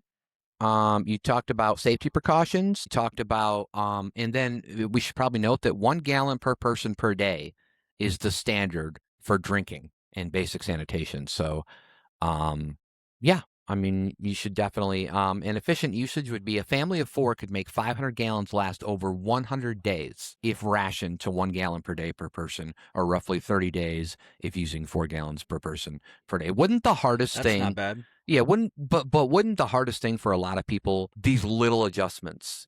Like, you're just living in the world now. You can go and you can get water anytime you want. Some people are getting the fancy water, the Evian, or the water that comes from the Pope's bathroom or whatever. But these are going to be, I think these are going to be harder because, first of all, humans are always against change. I think it's instinctual that we don't like change for the most part. So when you have to like do these little things, it is going to be difficult because if you told me that I can only now drink 1 gallon of water per day, and that's all I ever drink is water or iced tea. I drink unsweetened tea and water. So I don't drink anything with flavor. But I think that, there would be a lot of things. Even just not having internet, I feel like there would be like a 30-day period where people are just going to be like, it's like some kind of, it literally would be like a withdrawal, but just not like a drug withdrawal, but it'd be something like that. Yeah. So I think it would be hard for humans, especially Americans. My initial thought is that a gallon of water a day is fine for me, but I think I'm forgetting. So if I'm cooped up into a bunker, I think a gallon is more than enough. I think right now I don't consume more than a gallon of liquids every single day. Because I think about like going out and buying a gallon of milk, even if I just drank milk, I wouldn't go through that in a day. But I do know that if we're talking about survival topside, then I'm doing a lot of stuff, a lot more than what I'm doing now, and I'm breaking sweats, and I'm That's you know true. I'm being active, Yeah. and so I'm building things, I'm hunting, I'm fishing, and so this is gonna this is gonna eat into the water supply. So a gallon a day might feel much more like rationing in that scenario. Yeah. Yeah. But I should also say No, that that gallon also includes thorough cleaning. So it's not all just drinkable water. It's cleaning, it's sanitation water too. It's like cleaning too. oh yeah. So That's a great point. Yeah. yeah. I'm sure we'll get into that. I think We're going to sewage. get into Yeah, that's a great sewage and point. sanitation a little bit. There is two things with water I just want to mention though, Mhm. which is that and these are things that are fairly easy for the average person to stock up on if they want, and it's not real bulky. But like potassium iodine Mhm. is one of the ways to mitigate radioactive water, basically. Okay. So if you have water with radiation in it, you can use potassium iodine. And what these tablets do is they basically, I don't have everything right at the ready, so this is off the top of my head, but they flood your body with this iodine, so that way when you're drinking in these like radioactive isotopes, your body doesn't take those in because it's already fully saturated with the iodine tablets that you've put in. So because what happens is when you drink these radioactive like isotopes through the water, it goes into it eventually your body takes it in and it goes into I think your bone marrow, Oh. and then it causes major problems from inside your and then it breaks you down and you end up dying from it. I don't So like when anything's in my bone marrow other yeah, than I don't. marrow, I think. Yeah, I just want my marrow in there. Yeah. So potassium iodine. The other one is just chlorine tablets. So chlorine, Yeah, what people there's clean a their pools drinkable. with, yeah. That's right, and there's a drinkable amount that's acceptable, and you can use this for any kind of biological threats in your water. For most biological threats, I'll just say, and you can use chlorine, and it'll neutralize that at a very small part that is okay for your body to drink and without negative effects. So those are two things that are easy to grab, and you can stock up on them, and it doesn't take it's the space of a handful of items, and so you could store those somewhere. Okay. And Yeah. Also, if you're a Michigan person like we are, you can stock up on Faygo inverters. Just stock that bitch up with Faygo and Burners. Red Pop for What are we everybody. talking? Rock and rye? Yeah. Oh, yeah. Red Pop, Rock and Rye. You know, you can wash yourself with that Orange shit Pop. too. Well, probably Yeah, not. cream It's soda. so much sugar in there. Yeah. Let's talk about food. Yeah. Sounds like I And said you know food. what? Right. Go ahead. Right as we're getting into food, because I have a really great segue, Mhm. which is a survival rule of threes. Okay. And have you heard this before? Well, I won't know until you tell me if I've heard it. Well, you might have known just the name rule of threes. I don't know if it was going to trigger you or not, but there's this rule of three with survival where that says that you can survive 3 minutes without air, you can survive 3 days without water, Oh, and you can survive right. 3 weeks without food. Yeah. And so we went through the air, we went through the water, and now we're onto the food. Yes. But I think the rule of three is sometimes useful to know. It's sort of obvious when you say it, but it's just nice to think about it when you're in a survival scenario and you're prioritizing what you need. A lot of people might make the mistake of prioritizing food over water, for example, when in reality you're not going to live more than 3 days without water, but you can live 3 weeks without food. Yeah. So it would suck. So but yeah. It would suck. Yeah. It would be awful. But so food. Food. What do you got? Well, you're going to want protein sources, Brandon. So maybe some canned tuna, some salmon, chicken, turkey, corned beef are critical, generally lasting 2 to 5 years. So you can probably get like those, like those corned beef hash or something, like the stuff that's in the can that you can just pop open and eat if you want.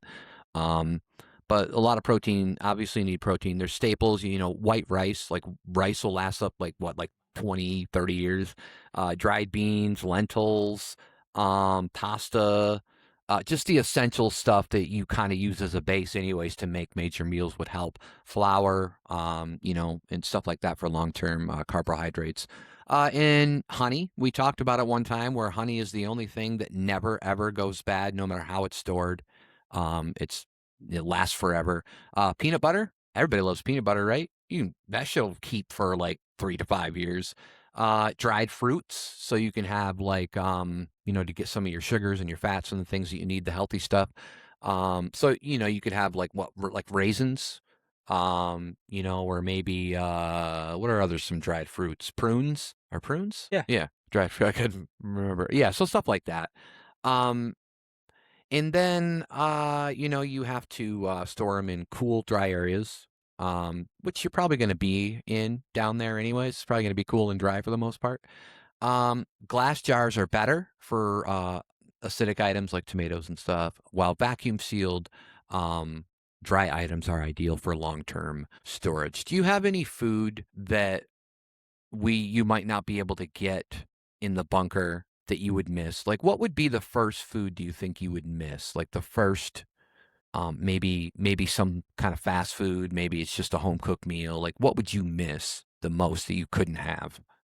Pizza. I think a lot of cheeseburgers. You're saying a lot of American foods right now like not American foods, but typically what American would say, as far as what they would want to.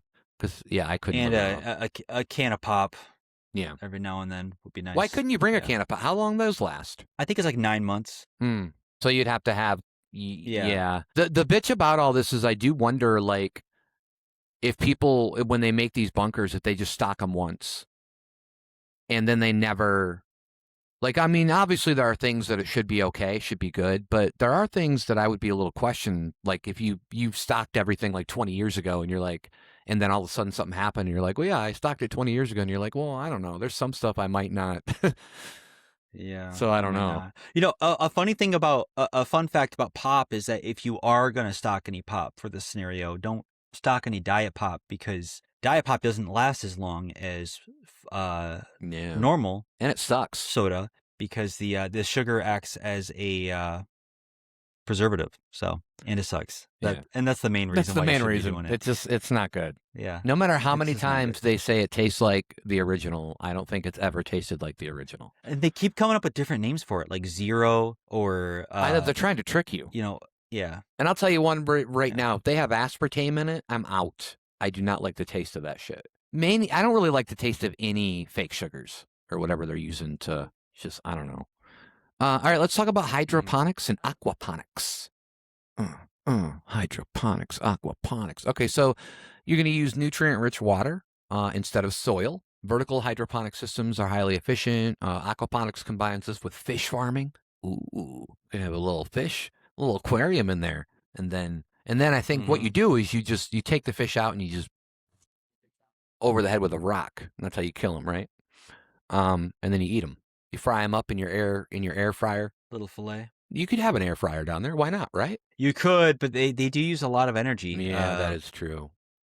Yeah. I don't know how many Energizer bunnies you need for that. Then you got microgreens and vegetables. I love the term microgreens, like little teeny greens. I like that. Like a pepper? Yeah. Yeah, or that, yeah. LED lighting is crucial in bunkers with limited natural light, with high efficiency lights used to cultivate fast growing greens and vegetables and things like that. Obviously, you can have your own Earthship greenhouse is what they're calling it. I am starting to like that term, Earthship.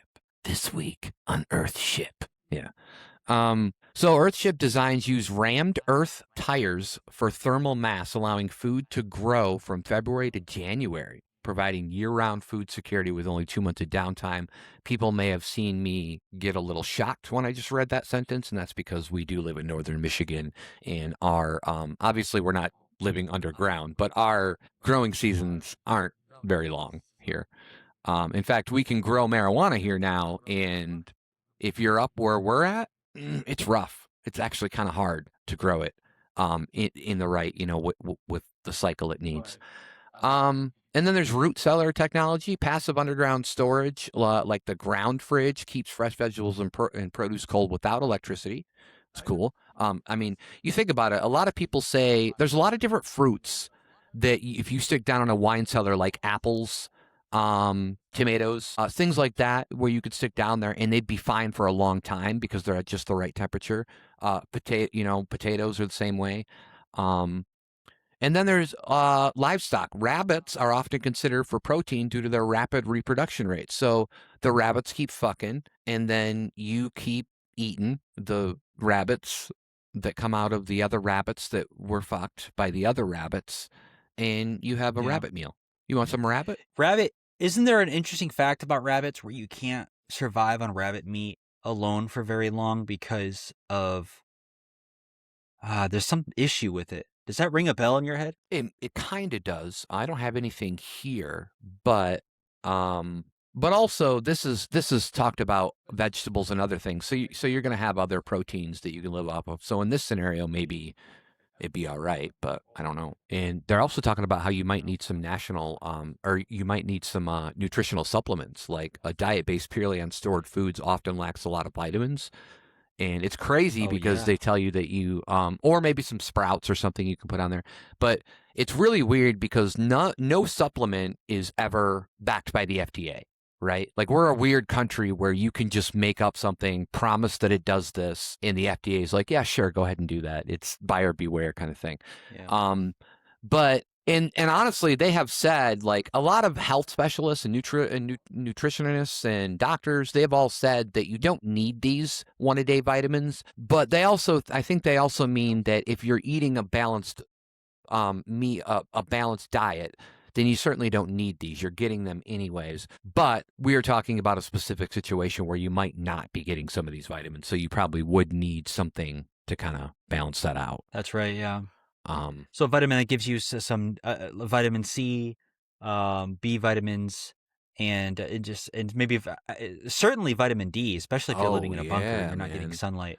It's not like you're going to have a lot of milk or cheese. Maybe, I don't know. Like what else gives you vitamin D besides? I mean, the biggest thing is the sun, right? Like that's the best source of vitamin D. So, and then it's like usually milk and cheese. But what else is there really? I mean, I'm sure there's other things with small amounts, but I don't know. Yeah. And you're going to want to be able to reduce waste. So recycling is key. Recycling biomass is key. And composting food waste. So you're just kind of doing everything in a full circle, right? Instead of throwing away, like we all live a life right now where there's a lot of people that don't even recycle, and you just throw away everything how it is. But this would be a little bit of a different situation, You take all your guts of whatever you got left over. Let's compost that. Let's use that as farmland or fertile soil. Whatever grow more stuff. Or shit. I guess you could just shit there. But I don't think human feces is the best, right? It's usually some kind of animal species that's going to work more. Why am I saying it like feces? Feces. Feces. I'm saying it like species, but it's really feces, not species. Species. Okay. I thought you were talking about having a large aquarium and you were calling them your feces. Yeah. They're my feces, sir. You're my feces. That would be somebody with like an accent. Look at Look at all my feces. So water management, you're going to want sustainable systems that are up to 90% less water than traditional farming. So use up to 90%. So you want things that aren't going to use a lot of water as well, because obviously you're limited on that. And then you've got fermented things. You can do that. Fermented foods like sauerkraut. Oh God, I hate sauerkraut. That can be easily made up. Maybe some pickles. Can you do some pickles? Can we just pickle stuff? I'm sure you could do that too. And then, simple gardening. So growing food outside a bunker and using the bunker for protection and storage is often more practical than large scale underground farming. But if you're in the middle of a doomsday scenario, that's not as practical. You have anything to say about food and food sustainability before we get into sewage? Well, I just think about this as like, you've covered so many great areas talking about food sustainability, but there's one thing that I always think about, which is that people have messed up with canning their own food, because there is canning, obviously, is a thing. And you need to be careful, because this is where, you can introduce like botulism and not know it. I think that like some dangerous things that are like canned potatoes. I think other things that aren't super briny or super sweet, things that are kind of in the middle, you start hitting this danger zone of bacterial growth. So like, I would be leery of a lot of like wet canning. So I'd be more prone to be comfortable storing things that are either dry, dehydrated, or things that are super like salty or sweet, right? And so it's because this middle area, I just know that I've heard horror stories of people who've gotten sick because of improper canning. So I think about that buy when it your comes to cans. food. Is that a good way? Just buy go your out and buy your cans. cans. Yeah. They're not, I mean, I know, Buy your I realize cans. food's expensive, but cans are still probably, cans of food, certain foods are usually still the cheapest things you can get. Yeah. And stock up on ramen. Yeah, that too. You could have a lot of ramen. Dirt cheap. Twinkies, Doritos. I don't know how long chips last. And here's the thing. Yeah. I was going to say is that a lot of the stuff lasts if you don't open it, but as soon as you open it, it's only like a few days. Like, it's not going to be very long. So, let's talk about sewage. Let's talk about yogurt. Sewage, yogurt. Yeah. You don't want a yogurt Sewage. like too far past the expiration date. It's not good. You're like, oh, this is fruit on the bottom, and everybody's like, no, and you're like, oh. There's something on the bottom. Yeah. Chunky. All right, so composting. Sewage is. Well, go. Yeah. What were you gonna say? Go on. No, you got a joke. Go on. You got Sewage. a joke. Well, I was already fucking up the word. But okay. Okay. Soupage. Go on. I said composting. Composting toilets. Composting toilets. So those require no water. Have you ever used a composting toilet? I've seen them, but I don't think I've ever used it. No. No. But yeah, it turns the waste into compost, often using peat moss. Great guy. Or coconut core? What's that word? COIR? I don't know. I don't know what that word is. It's like choir without the H. All right. Maybe it is choir. I don't know. Incinerating toilets. That's just where you throw your toilet in the incinerator. No, that's not it. I should probably read. These burn waste into sterile ash, requiring electricity or propane, though. So apparently it's not a toilet for you at all. I don't think you'd want to sit on the same toilet that you're burning waste in. Well, maybe. I guess that is all waste, right? I don't know. I think the best case scenario here is just to find whatever means necessary to have running water.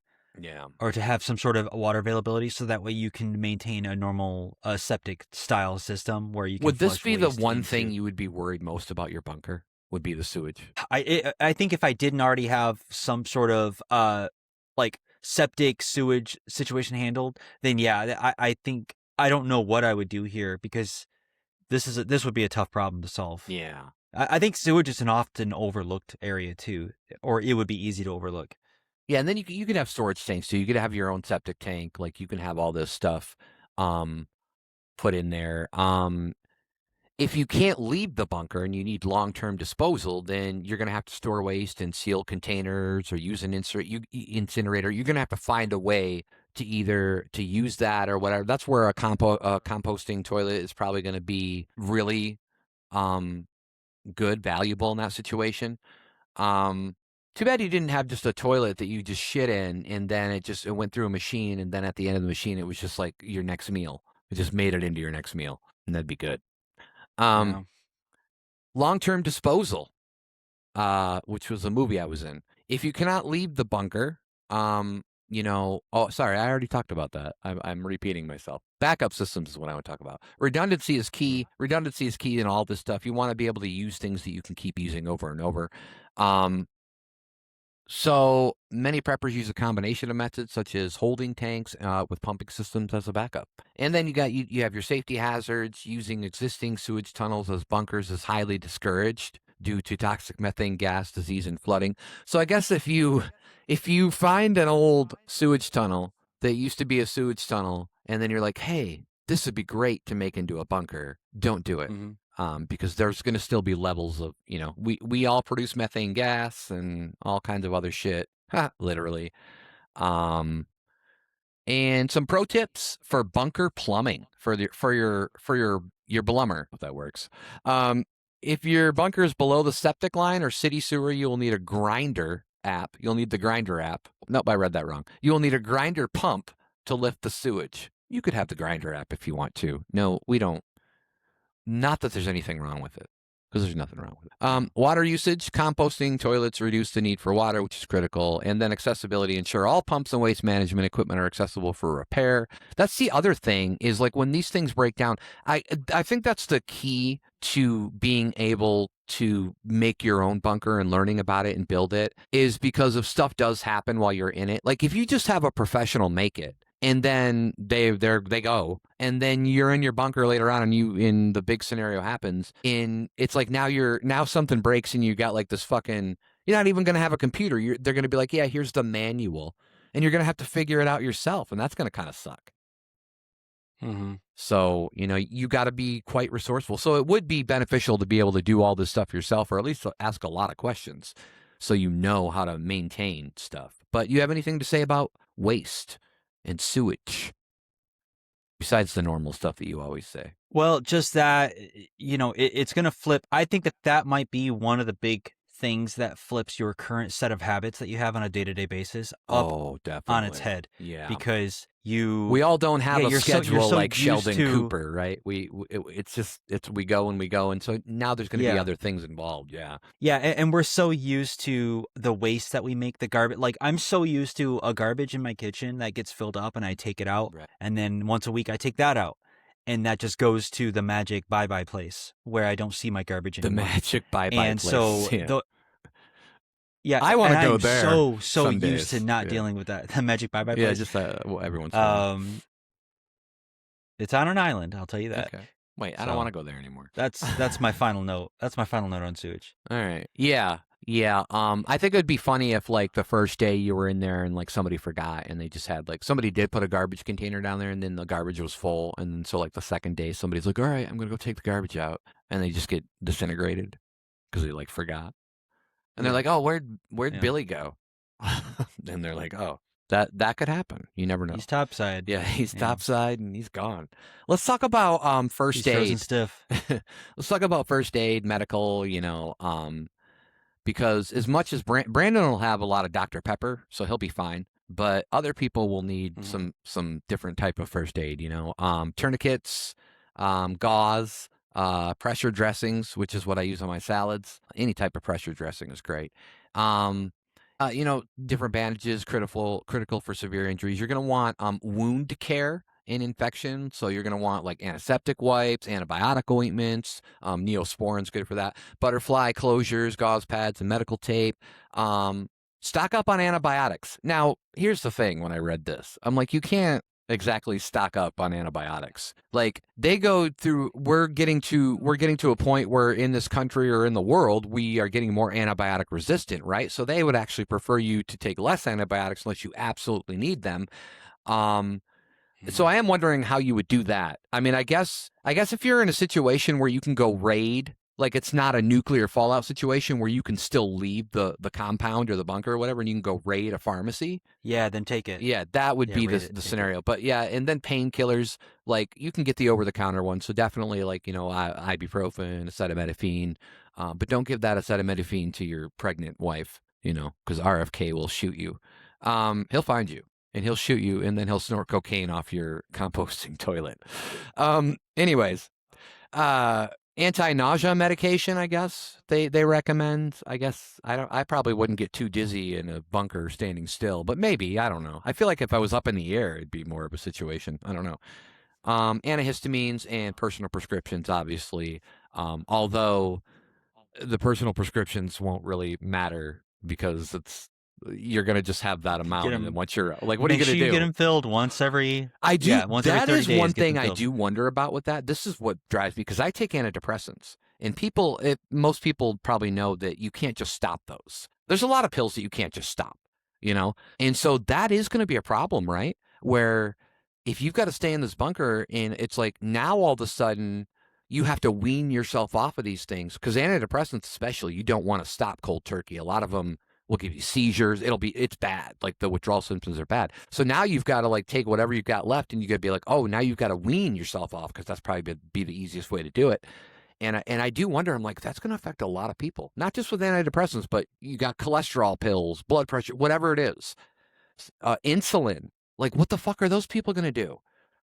Or if you're allergic to something and you only have like a couple EpiPens or something, like there's a lot of shit. Like, if you're a family that has you've got people with issues, that's just more to think about that you got to deal with. Yeah, those people are likely not going to make it. Yeah, survival of the fittest. True. That's what people are going to say.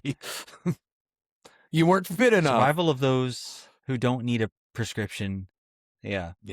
It'll be rough. You're going to want some gloves. You're going to want some masks. You're going to want some splints, maybe some medical shears, or as we call them in America, scissors. Straps for sprains, emergency blankets for treating shock, all kinds of shit like that. So you can definitely have some essential medical stuff. Yeah. You're going to want to store it. Most of the stuff can be easily stored. Regularly inspect whenever a word gets like more than 3 syllables, my brain does something.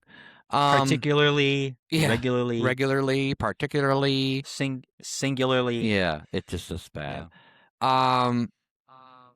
So yeah, anything to say about healthcare? So many things in this scenario. This is another example of something that we take for granted, that so many little things can take you out that you don't think about on a day-to-day basis. Sepsis, a toothache, shock, an infection, a cut, or something like that. Cut, appendicitis, so many things. A broken bone. Yeah. Like, what are you doing if you break a bone? Are you going to get it x-rayed and put into a cast? Or are you just having to look at it and say, yeah, this is broken? Well, this is where you would say, by the time this happens, let's hope that we have some sort of AI that's still helping us out. Now, will AI still be around? Maybe AI will be the reason it takes us all out. I don't know. So you won't be able to use it, but I don't know. No, we'll have it. We'll have it. In fact, I think I think we're at a point right now, and I'll speak for myself here. I think that if I'm seriously considering a bunker and a bug out bag and all this stuff in the year 2026, part of that needs to be an AI system, because we have the technology to download a self-contained AI system and have a computer capable of running it right now, one computer. And I think as part of this setup, you need to have your own AI you're capable of asking questions. You're capable of saying, hey, my arm broke. What do I do? Bunker robots, what do I do? And too, right? Like, you could just have robots. Bunker bot. Yeah, bunker bot. Yeah, bunker bot. And they just do everything for you, and you don't. They do all the filtration. Yeah, everything. Yeah. Get your little Roomba roaming around. Yeah. They'll do it. I think even right now, anybody who takes this seriously should consider. I think that there's an interesting thing though, where I think the type of person that typically gets really serious about prepping is also likely to have some sort of anti-technology, anti-AI disposition. It is weird, yeah. But I think that you should not overlook the advantage of having your own self-contained AI system, because it's a compression of all human knowledge in the palm of your hand. and you want that. And I know it's not always correct, but it's going to be a lot more correct than your buddy Billy Bob, who kind of thinks he knows what to do when you break your arm. Oh, Billy Bob I think Thornton? that this AI is going to be Billy Bob Prescott. I would trust him, of. especially if he was if it was his character from Sling Blade. I definitely. Oh yeah, that I would trust that more. Actually, no, I was thinking more Landman. Yeah, or that one. It's good too. That's it. Yeah, well, all these little things are going to take you out. And then as a caveat on that, I know we're not talking healthcare, but also think about AI and how you can use it to leverage your survival capabilities. Right. Or kidnap your doctor. Just bring him with you. Bring him to your bunker. Even better. And his family. Yeah. Yeah. Well, yeah, it'd be nice to have his family. He'd probably be more apt to do things if he knew his family was safe. Let's talk about entertainment. I was thinking, okay, I was thinking more meat. I got you. Because you want to eat his family. Yeah. I was not thinking that. Yeah. So for once, you had the dark thought. Just want to let people know that. Not for once. You've had other dark thoughts, but all right. Usually. All right, let's forget it. Let's forget about that. So what about entertainment? I mean, along with the doctor, you can bring some strippers too, right? Bring them down there. Maybe some escorts, some prostitutes. You're gonna be bored. I think all of my stuff is sexual related for some reason, but you never know. You want to repopulate the earth? Why don't you just grab if I didn't have a family and I had my own bunker, I would just grab maybe 20 strippers. I feel like it'd just be a reality show after a couple of weeks, though, right? They'd be slapping each other and be like, "No." Yeah, it'd be weird. Yeah. No. Card games. I don't know if I would. Yeah, card games, puzzle games. You probably got a list. RPGs, like D&D. You can do anything where you can use your imagination a lot's going to be good. I think imagination's going to be very important. Like you're going to have to be a little bit of a kid again if you are not already. Like a lot of people, I feel like my imagination is still one of the things that connects me to my childhood, and I love it. Like you can just think about some things that you can do, and with D&D and stuff like that, you can obviously do that. But your imagination is going to help you, a lot more than you think, I think. And I just want adults out there to know that you can have an imagination. You can be imaginative. You don't have to be a kid to imaginate weird, crazy shit. So have fun with it. We'll allow it. Yeah. Reading and creativity. I'm not a big reader, but people out there, you can have a ton of books down there. And it's not going to be difficult to power up a little TV and maybe a DVD or a VHS player. So you could bring a bunch of movies down there. You're not going to have your streaming, all that shit, but you will have maybe you've got 300, 500 movies. I have maybe 500 movies. But this is the only time when they're going to be relevant, right? It's none of these discs or VHS or anything. They're not going to be relevant unless suddenly you're in a bunker. It's the end of the world. And now this is your only entertainment, to watch on TV. And so I think you could have that too. All 9 seasons of Seinfeld, right? Brandon, definitely have all seasons of Seinfeld on there. Why not? Yeah. Yeah. Why not? Yeah. But yeah. And then you could do crafts. You can have physical activities. And then you can have digital media. I mean, I guess you could do it that way too, where as long as you have it offline, you have it stored to your device. I mean, you could just have all your movies and stuff on a hard drive, and you can just pop on a computer, and all you would need is the power, just to run it. And you could even run some games. Maybe some old school games or some games that don't require any online thing, even though that's kind of tough with the new shit. But there are some old school games. That's actually one of the reasons why I like playing old school games, because you don't have to worry about all that, connectivity. You got to be online and all that shit. Yeah. So yeah, and then you could do all kinds of things. What would you do for entertainment? Well, I think I just plays. I'd get on some city skylines. Am I speaking your language? I'm trying to create a city that's better than the one you'd be living in because it'd be destroyed. That's right. Yeah. No, for me, I would have a computer, and I would have probably a collection of games. There are some very good games that are out now or have been out over the last 20 years that have near endless replayability. Yeah. That are really great games to play over a long period of time. 7. No, just name one. What is your favorite game to replay? Civilization is a great game. Yeah. I've never played Civilization, and I've always heard such great things about it. But is that only PC, or is that console too? No, they have it on console. Okay. They have it on console, but I think that PC is the best medium to play. Yeah, a lot of the ones that I want to play it's always PC. I just don't have Yeah, a but you can smart. play it on console. Yeah. So Civilization is just one of those games. There's lots of like RPG style games, as you had mentioned, that have lots of depth to them and replayability, like games in like the Skyrim series, or you could hit close to home and play like one of the Fallout games. But I find that games like Civilization have better replayability because the story isn't written in front of you, so each time you play it, it branches off into a completely new setup of how everything's arranged and what you're dealing with. And then lots of other games. I mean, there's tons of games that are not.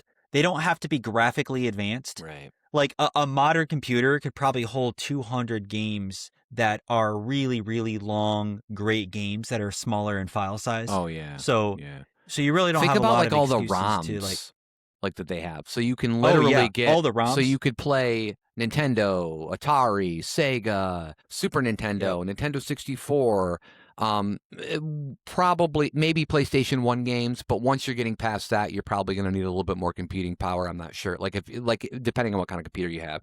But yeah, that would be a ton. I used to love playing ROMs, but you also said recently you got an NES, and there probably is something about playing the official original game system itself too, and playing that style rather than just being on a ROM.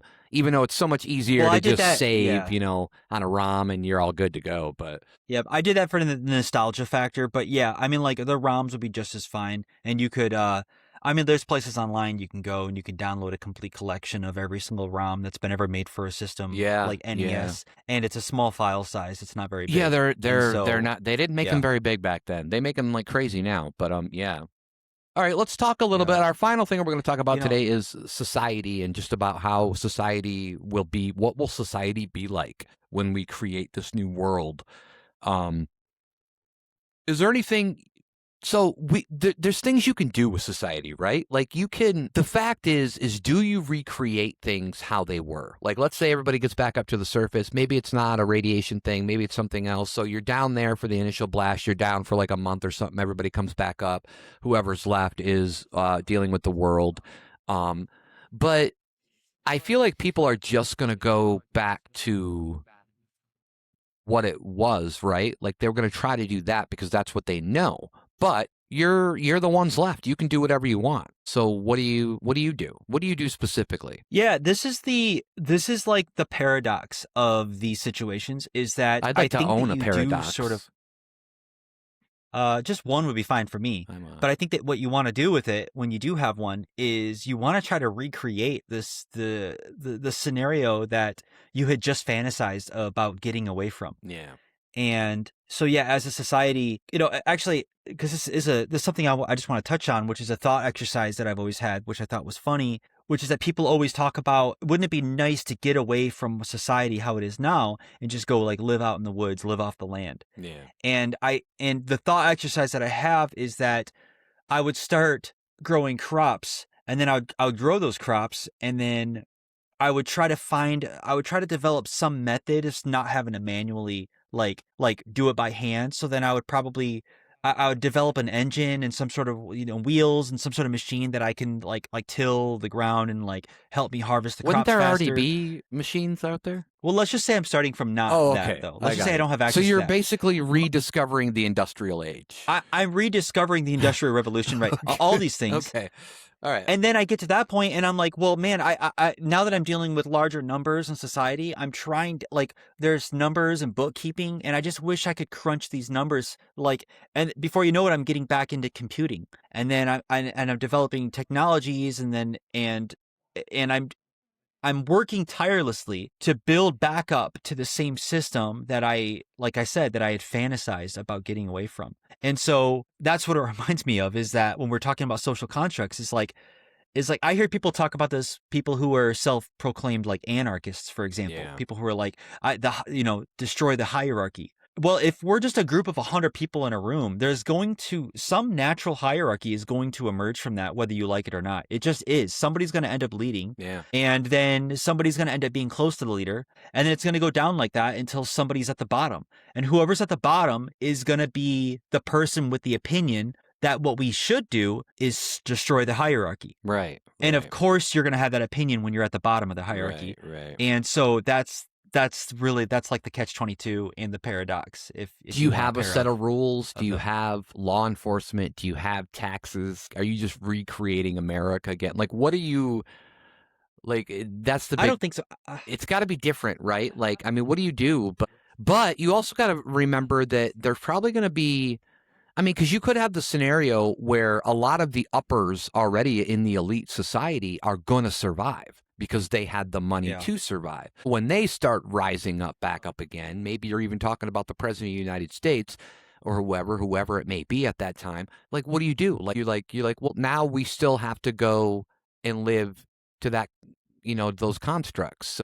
I mean, there could be that situation too, or a lot of military might live, a lot of people who are higher ups like that, even law enforcement. And then all of a sudden you've got law enforcement back and you're like, well, hey, we didn't, but our representative is dead, so we didn't vote for this. I don't know. It would be really weird. It'd be interesting to know. And I think that's one of the thrills about about shows that take place after an apocalypse or something, right, is how that happens. Because for a while, it is kind of like the Wild West, even though the Wild West isn't as wild as people make it out to be, but all the stories are what we hear. And I feel like it'd be like that kind of scenario. Yeah, when I think about my ideal system of rules, your O'Douls? I think it looks, grabbing O'Douls. No alcohol. If you're thinking about Armageddon, era. grabbing O'Douls. Why did I do that? I think just grabbing O'Douls. Okay, I'm done. Use two hands. Yeah, grab just go all the way. I think about the Wild West in terms of like the ideal rules that I want to follow, but then you think about all the bad things that also happen. And as you said, it's not quite as wild as people make it out to be, but there's still wild elements. There's still some crazy shit. Law enforcement wasn't nearly as like structured as it, is now. There wasn't much law enforcement out west at that time. Yeah, and I can see living in that situation and just in thinking like we need to have more law and order. Like we can't just live this way in fear constantly of the next hooligan's going to roll into town and has a gun on his hip. And so like we need to have people policing this. And I don't know. I think maybe you just recursively over and over develop governments that you end up despising. It is crazy because you can see real quickly how we get to that point, because it feels like there's like every 20 years or so somebody's like, tear it all down, let's start over, and then people are like, why? And it's like, no, you get it. Like after a while you can get it, because no matter what, it seems like the system is always corrupt in some way or another, and there's just no way to not have it corrupt. So what do you do, and so you have to find the best version of the least corrupt system that you want. And I don't even think anybody knows, because no governmental system or government functioning body, or if you're talking about like a democracy or communism or socialism or dictatorship or authoritarian, whatever you're talking about, nothing is 100% flawless. So, I think I even suspect that the corruption at the top of the hierarchy could be higher, is a natural process. Oh yeah, definitely. And that we actually have to do unnatural things to try to stamp out corruption as much as possible. Yeah. Because it's such a natural development. Like, and it looks like corruption to us, but like if you look at gorillas or lions or any kind of natural animal groups that position themselves into a higher hierarchy where there is a leader, somebody at the top, you probably see elements where if you were to transpose that into humans, you would call that corruption. Right. And so, it's a hard problem. And it's like, but at the same time, I am one of those people where I want to believe that having less rules leads to a happier society, but I can't be 100% convinced of that because of like the thought exercise that we're walking through. Well, right. now. And you're the big autonomy guy. You've always told me about how that's probably one of your most important things when it comes to just like a stance in life and stuff, is autonomy. But obviously you get to a point where you can't be 100% free, right? Like you can't murder people, like you can't just be free to murder somebody, like, because then you're taking away somebody else's freedom, right? So it's really a tough thing sometimes when people talk about that stuff, because it's like, well, there's a thin line. It's that's there that you have to kind of abide by. Just kind of like with free speech, the same thing with free speech, where some people think that 100% anything you say is 100% protected under the First Amendment. And you're like, no. I mean, it's the same thing with the Second Amendment. There are people who are being infringed upon their rights of owning a gun, but that's because they've been a felon or, whatever else. So everything has its own level of things that you have to worry about. And anything can be taken advantage of. So you only have the freedoms that you are allowed to have by the people that allow you to have it. Yeah, isn't that crazy? That's my quote. That's a wild, Wrote it. TM. Yeah. Yeah. All right. Well, I mean, we talked about a lot of stuff. Did you want to talk about anything else? Like, obviously there's communication, but there's like, how would we communicate? We could use you could passenger carrier pigeons. You can use them. Yeah, use those. Yeah, or like the cup on a string. You could use those. So those would be effective things. Now, this article I'm reading, or this information I'm reading, does say text messages require less bandwidth and often go through when voice calls cannot. But I'm assuming that you would still need network to get them through. Yeah. But and then there's people that still have landlines out there. They're rare, well, mainly businesses. Yeah. But that was also require, making sure that part that wasn't taken down or something in a strike or whatever you're dealing with. Yeah. Communication. I think this goes sort of with communication because I think we might have, I don't know if we already touched on it, but talking just about like technology in general. But I think that if we survive currently as a society for another 5 years without a doomsday scenario happening, that it's very likely that we'll have permanent access to technology and the internet for regardless of Armageddon. And the reason why I say that is because of things like Starlink, which is a network stripper connection in space. Oh, yeah, that's that too. Yeah. Yeah. So it's in space, it's internet in space, and everything is becoming more and more satellite capable. My phone is capable of using satellite as a backup means of communication already, and using Starlink satellites. And we're starting the process of putting data servers. So we have all these servers around the country, like Google and Amazon, have just like terabytes and I don't know, more than terabytes of data. My server takes forever to get me the appetizers. But go ahead. Well, you got to tip her. You're not tipping her enough. Yeah, my bad. I tip her later. I tip her gore. All right, go ahead. Okay. Yeah, that was bad. She told me all she got was the shaft, and so all these servers we have, what they're talking about is they want to create these server data center clusters, but they want to put them all up in space and have them circle the Earth. So now, like even like the websites that service data, the AI model, like all the AIs that we're using, like that, and the network and the internet, it's pretty soon, I think in the next 5 years, it's going to exist as a blanket around Earth and not on the surface of the Earth. It's going to also be on the surface. But in a doomsday scenario, we also have access that is still sort of permanently up there. So, so this plays into communication and other things as well. So I think in the next 5 years, as long as you're satellite capable with whatever device you have, that you probably want to be if you can be. Yeah, is how I'll like say the Spice Girls song, "Wanna Be." Yeah, and you, what about repopulation? Because I am just one man. Get busy. I mean, like, how do you do that nowadays? I don't even know. No, we're not doing a good job of it. We're not. Like, we're getting to the point where, like, we're not, the births to deaths is not good. And that's really all over the world. There's not too many places. I think Africa always outpaces everybody because they just, well, also I think Africa has less, I think they have, they don't have a lot of condoms there. Like, they have less stuff to prevent births. That's kind of Doomsday Tinder. I'll tell you what, the pickup lines would be way easier, right? They'd be like, "Hey, girl, the world ended. It's me or nothing," or whatever. As long as there's not a lot of guys there or whatever. But it's me or the bear.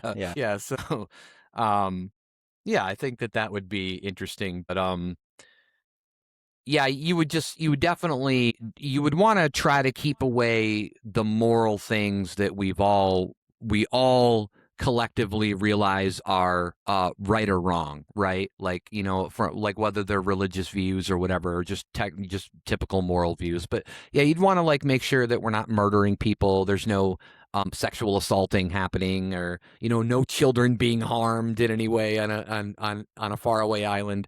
You'd want like all that kind of shit to definitely make sure that when you're not, you don't want chaos, even though chaos is fun sometimes, but not that fun. But you don't want it all the time. You don't want it pure chaos. You don't want government to be chaos either.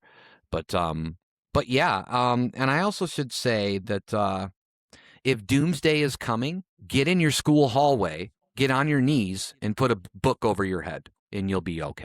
Yeah. All right, Brandon, do you have any final words on our wonderful podcast that we've done here today?